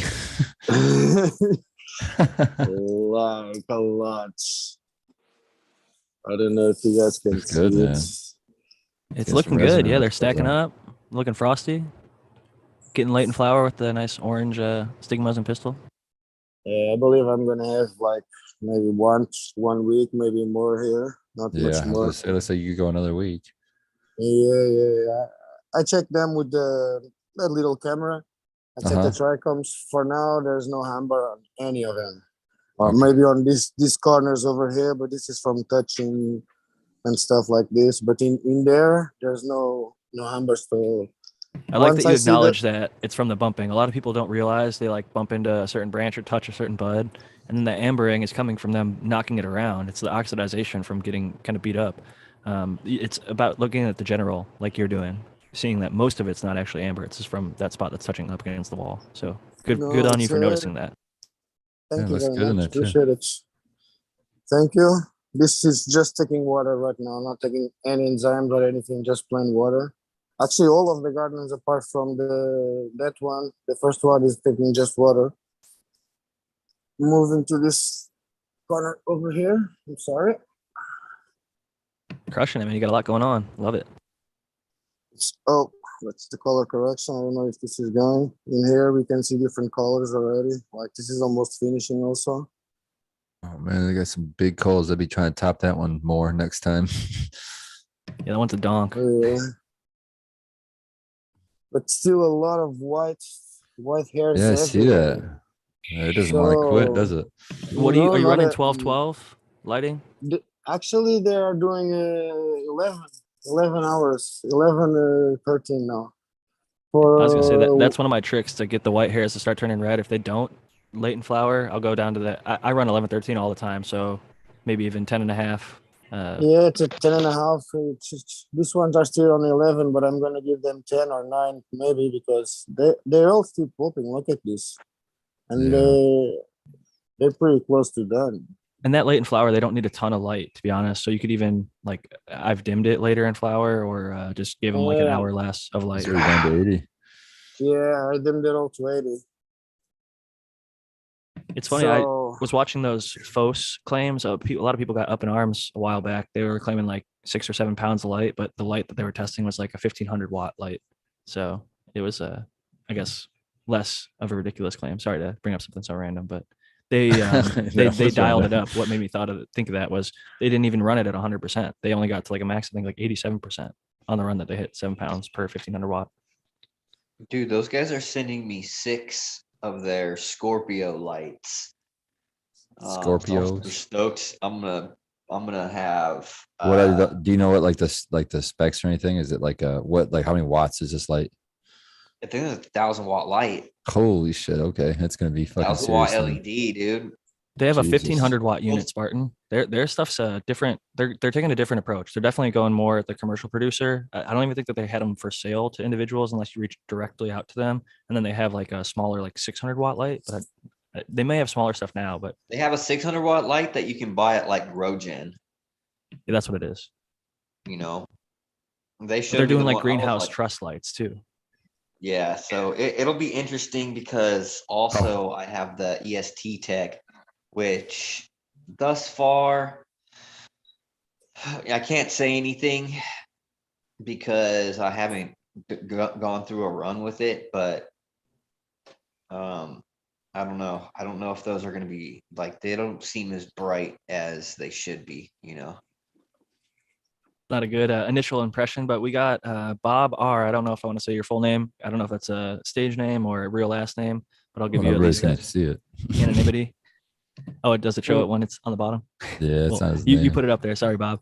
Cheers to you. What do you got going on in your garden? Hey, can you hear me? Yep.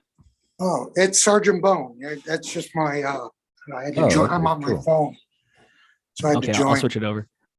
No worries. Yeah, I just got a couple little girls started here. It's nothing major in the bunker here. Nice. They're looking happy though. Yeah. These two are UK cheese. These are both from CSI Humboldt. And these are the Purple D, which is Chem D crossed a Purple Urkel. Two of my favorite strains. So I'm really looking forward to these. You can see, I don't know if you can see the roots. That's Yeah. exactly how I do it. Clear cup inside the red cup. Yeah, the UK cheese is a couple weeks ahead of the rest. It's really getting root bound. Nice. Yeah, she's ready to be popped out of that for Yeah. sure. And they're going right over here across the way. These are my four city pickers, and you can see they fit just perfectly in this room. That's why I picked them.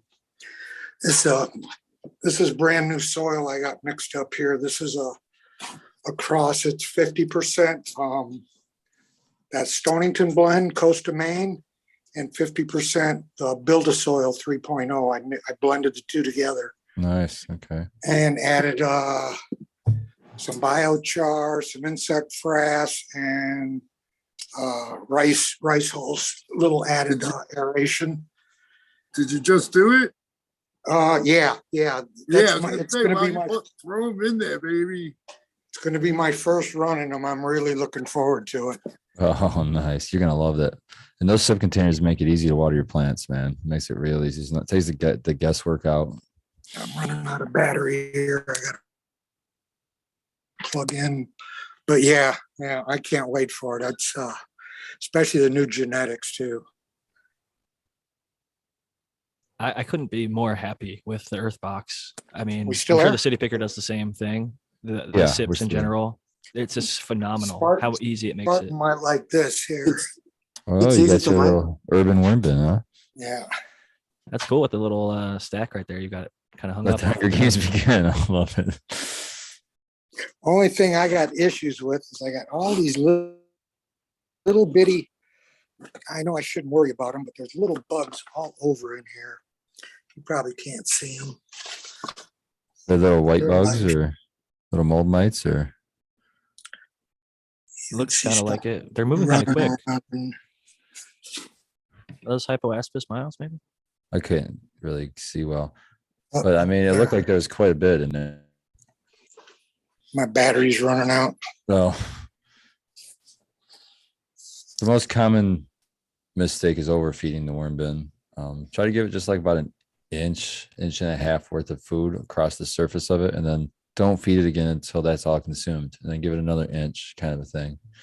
Try it that way, and that should clear up a lot of bug populations, things like that, because as that debris gets consumed or broken down, there's no hiding places. Speaking of bugs, we had a question from Carl Malone earlier. I feel bad that we skipped it. And I even had a few answers of my own, but I would pass it to Matthew Gates first. They say, how should I attack fungus gnats in the root zone?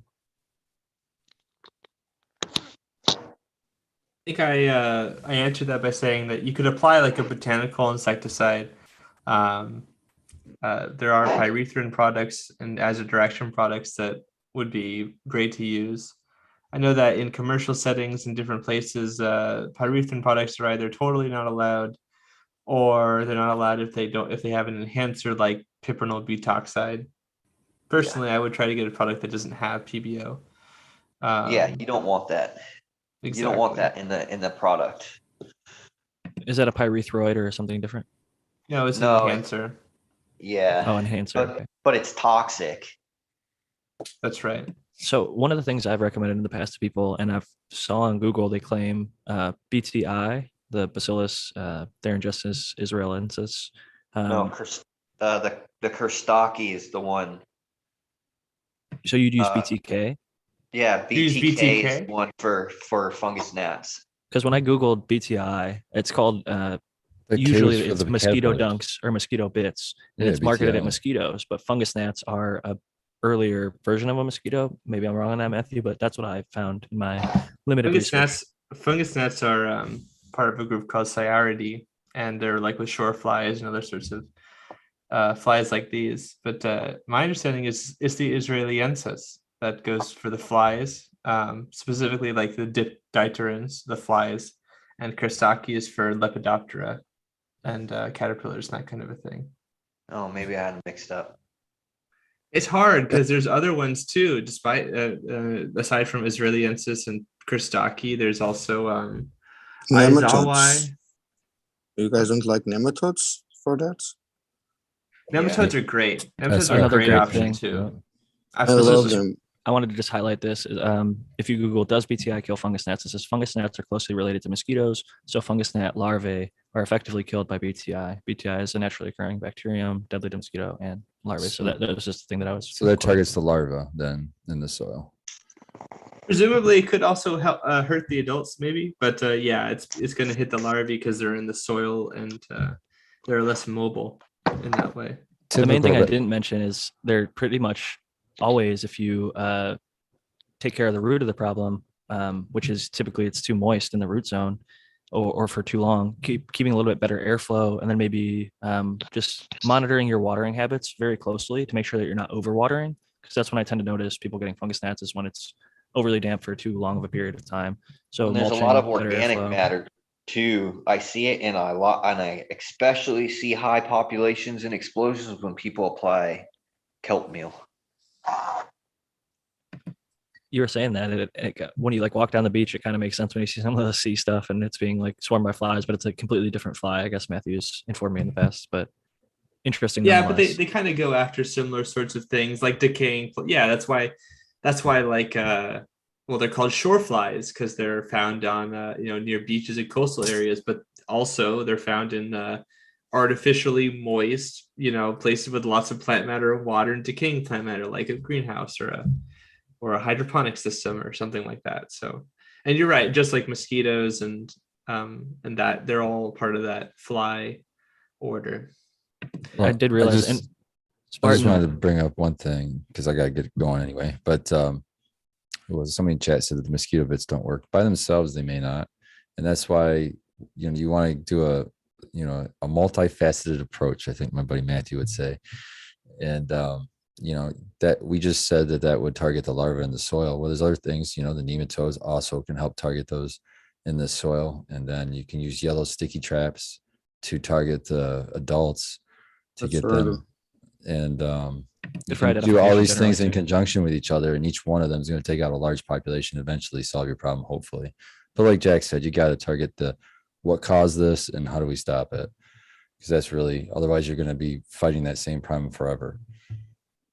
Anyways, I got to get out of here, guys. I'm Spartan Grown. You can catch me on Instagram at Spartan Grown or at the Michigan Bros Grow Show. I'll be there in about 10 minutes.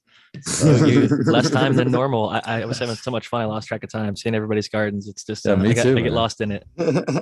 Me too. Peace But I out, gotta, Spartan. Later, I gotta guys. Thanks see again, real Spark bad. Grow. MCMI, buddy. Fuck MCMI. Love y'all. Happy New Year. Growers love Happy for New Year. Dr. MJ and everybody Girls else. love. And don't forget, fuck the MCMA. Fuck Yes. MCMI, everybody.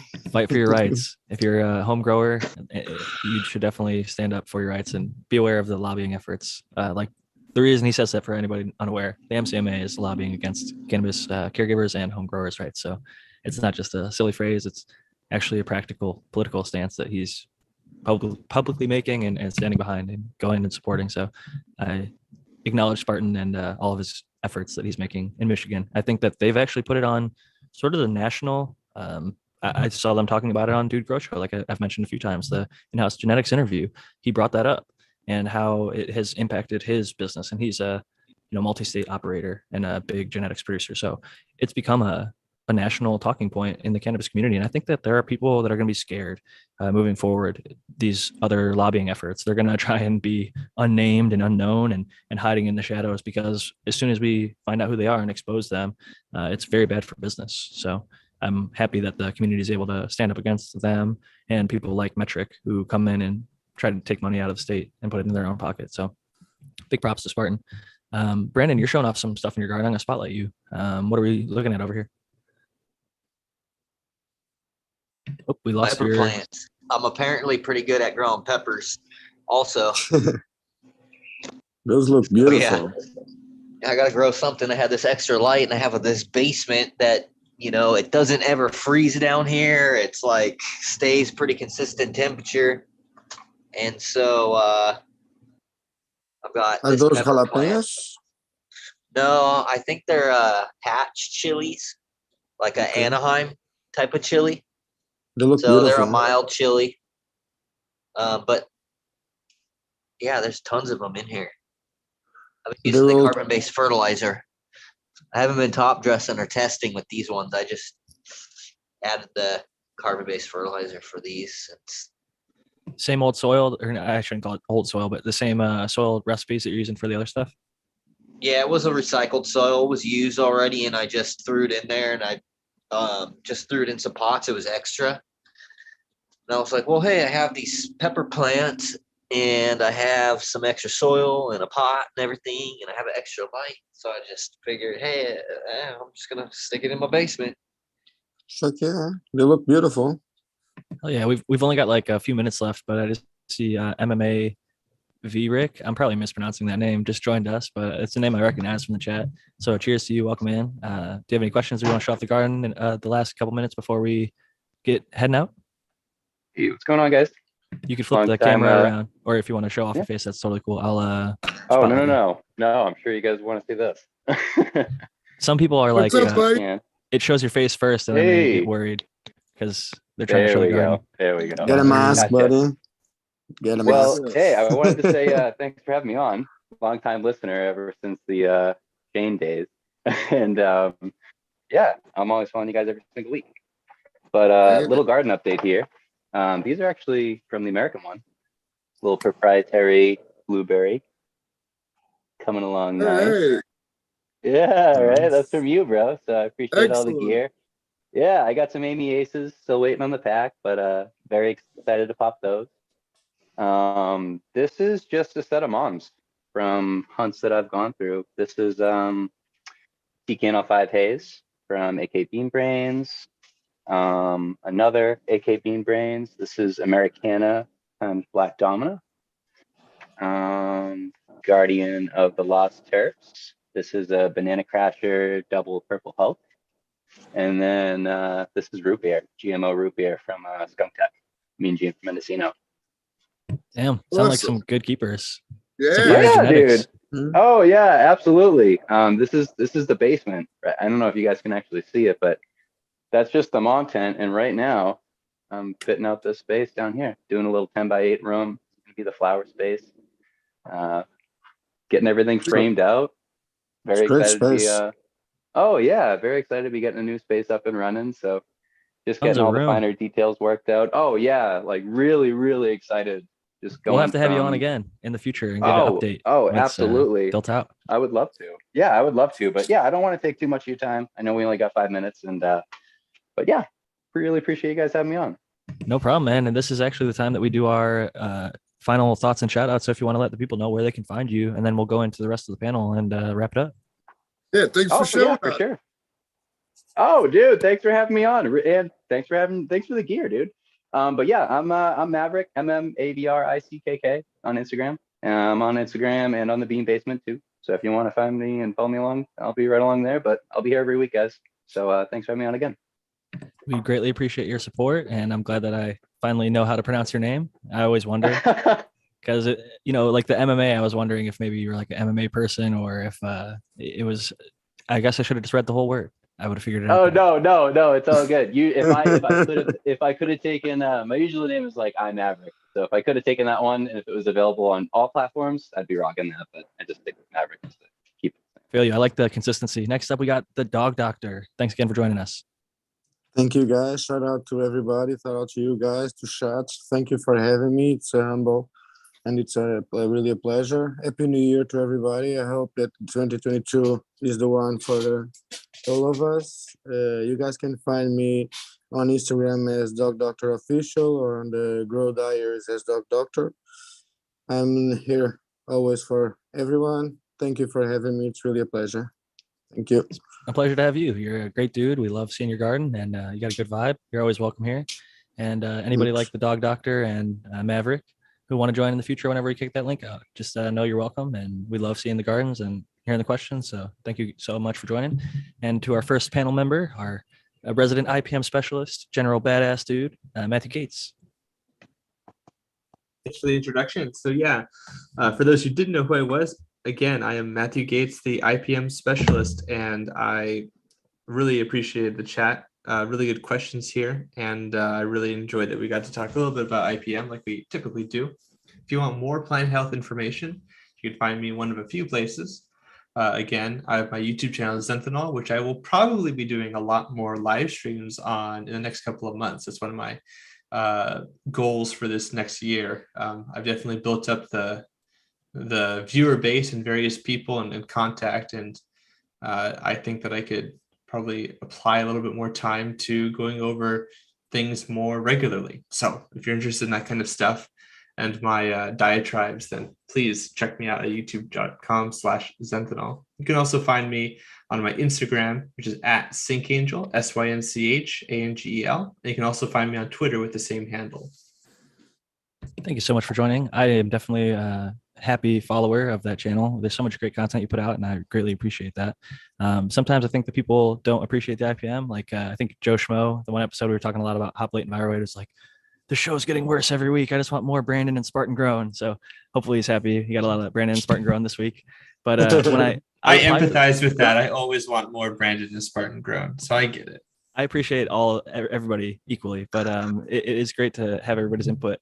But to that comment, I replied and I was like, what topics would you like to hear more about in the future? And they never replied. So, I mean, how can we get better if you're just going to throw shots from the sideline and not give any constructive feedback? So we're welcome to feedback. I mean, if you think it's getting worse, some people think it's getting better. I think some weeks we have great shows. It goes up and down, but I always enjoy being here, and we try our best to always share good information. So with that said, I want to pass it over to Brandon Rust. What's going on? Always a pleasure to be here with the rest of the panel members. And, I appreciate all the support from the viewers and all the other people that support me and my company. So shout out to everybody. And yeah, you can find me at rust.brandon, bokashiearthworks.com. And yeah, I'm going to have a lot of cool upcoming projects this year, working on all kinds of cool stuff. So keep an eye out, and I'll talk to you guys all next week. Looking forward to it. I always love seeing your developing projects happening. Some of the most impressive ones I've seen in the new cannabis legal industry, especially out there in Oklahoma, the greenhouse and even your indoor grow ops. It's been really fun to watch, even from afar. So can't wait to get out there myself someday and visit. I know Aaron the grower is still working on his build out there as well. I want to go visit him. Hopefully you're still in Oklahoma by the time I'm able to get over there. But with that said, I want to pass it, I believe last and certainly not least, to the American one. Jack, thanks for hosting again, and thanks for the guests coming on, Maverick and Dog Doctor Official. And I got to say hello to a lot of people in chat. If I missed anyone, I'm sorry. And yeah, I've been multitasking over here as usual. And it's always good seeing everyone in chat.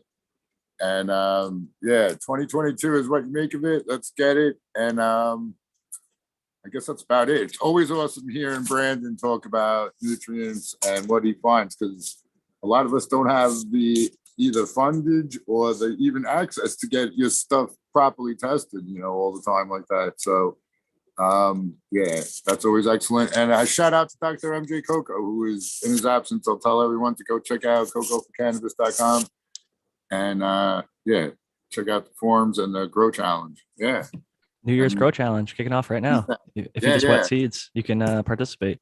New year, the new moon just happened. I know a lot of people like full moons. New moon's also supposed to be pretty good for popping seeds. I just popped 20 Velvet Punch, so we'll see what comes of it. Definitely exciting. Looking forward to that. And yeah, definitely shout out to not only Dr. MJ, but also Aaron the Grower, Noah the Grower, and Kyle Breeder of Pure Breeding. And check all those guys out. Yes, everyone in their absence. And growers love to everybody who's here live with us and anybody who listens after, both on the YouTube and in the podcast. We appreciate all of you. This community is amazing. I appreciate all the support. I know I mentioned the one negative comment, but more often than that, it's overwhelmingly positive. That's why it's kind of hard to direct the show sometimes. It's like we don't get a lot of constructive feedback. Most people are like, yeah, we love it. We'll just keep showing up each week. So we've got an audience of people that are pretty happy with what we're doing. I enjoy the conversations, and we try to keep it entertaining as best we can and on topic and grow related as much as we can. But if you ever do want to hear about more different things, feel free to drop comments. We try to get back to the listeners. You saw we answered tons of questions tonight, and we're willing to do so in the future. So thank you all so much for joining us. You can find me at Jack Greenstock on Instagram, or email me, jackgreenstock47@gmail.com if you're not on the social medias. That's all I got for tonight. We've already gone over for a few minutes. Thank you all so much. Grows love. Catch you all next week. Good to be back. Happy New Year. And like Tao said, don't let it be an option. 2022, make it your year. Just go out, work your ass off, do good to people, and the people around you. All that shit's gonna come back around to you. Karma's real. Much love. Peace and love, everybody.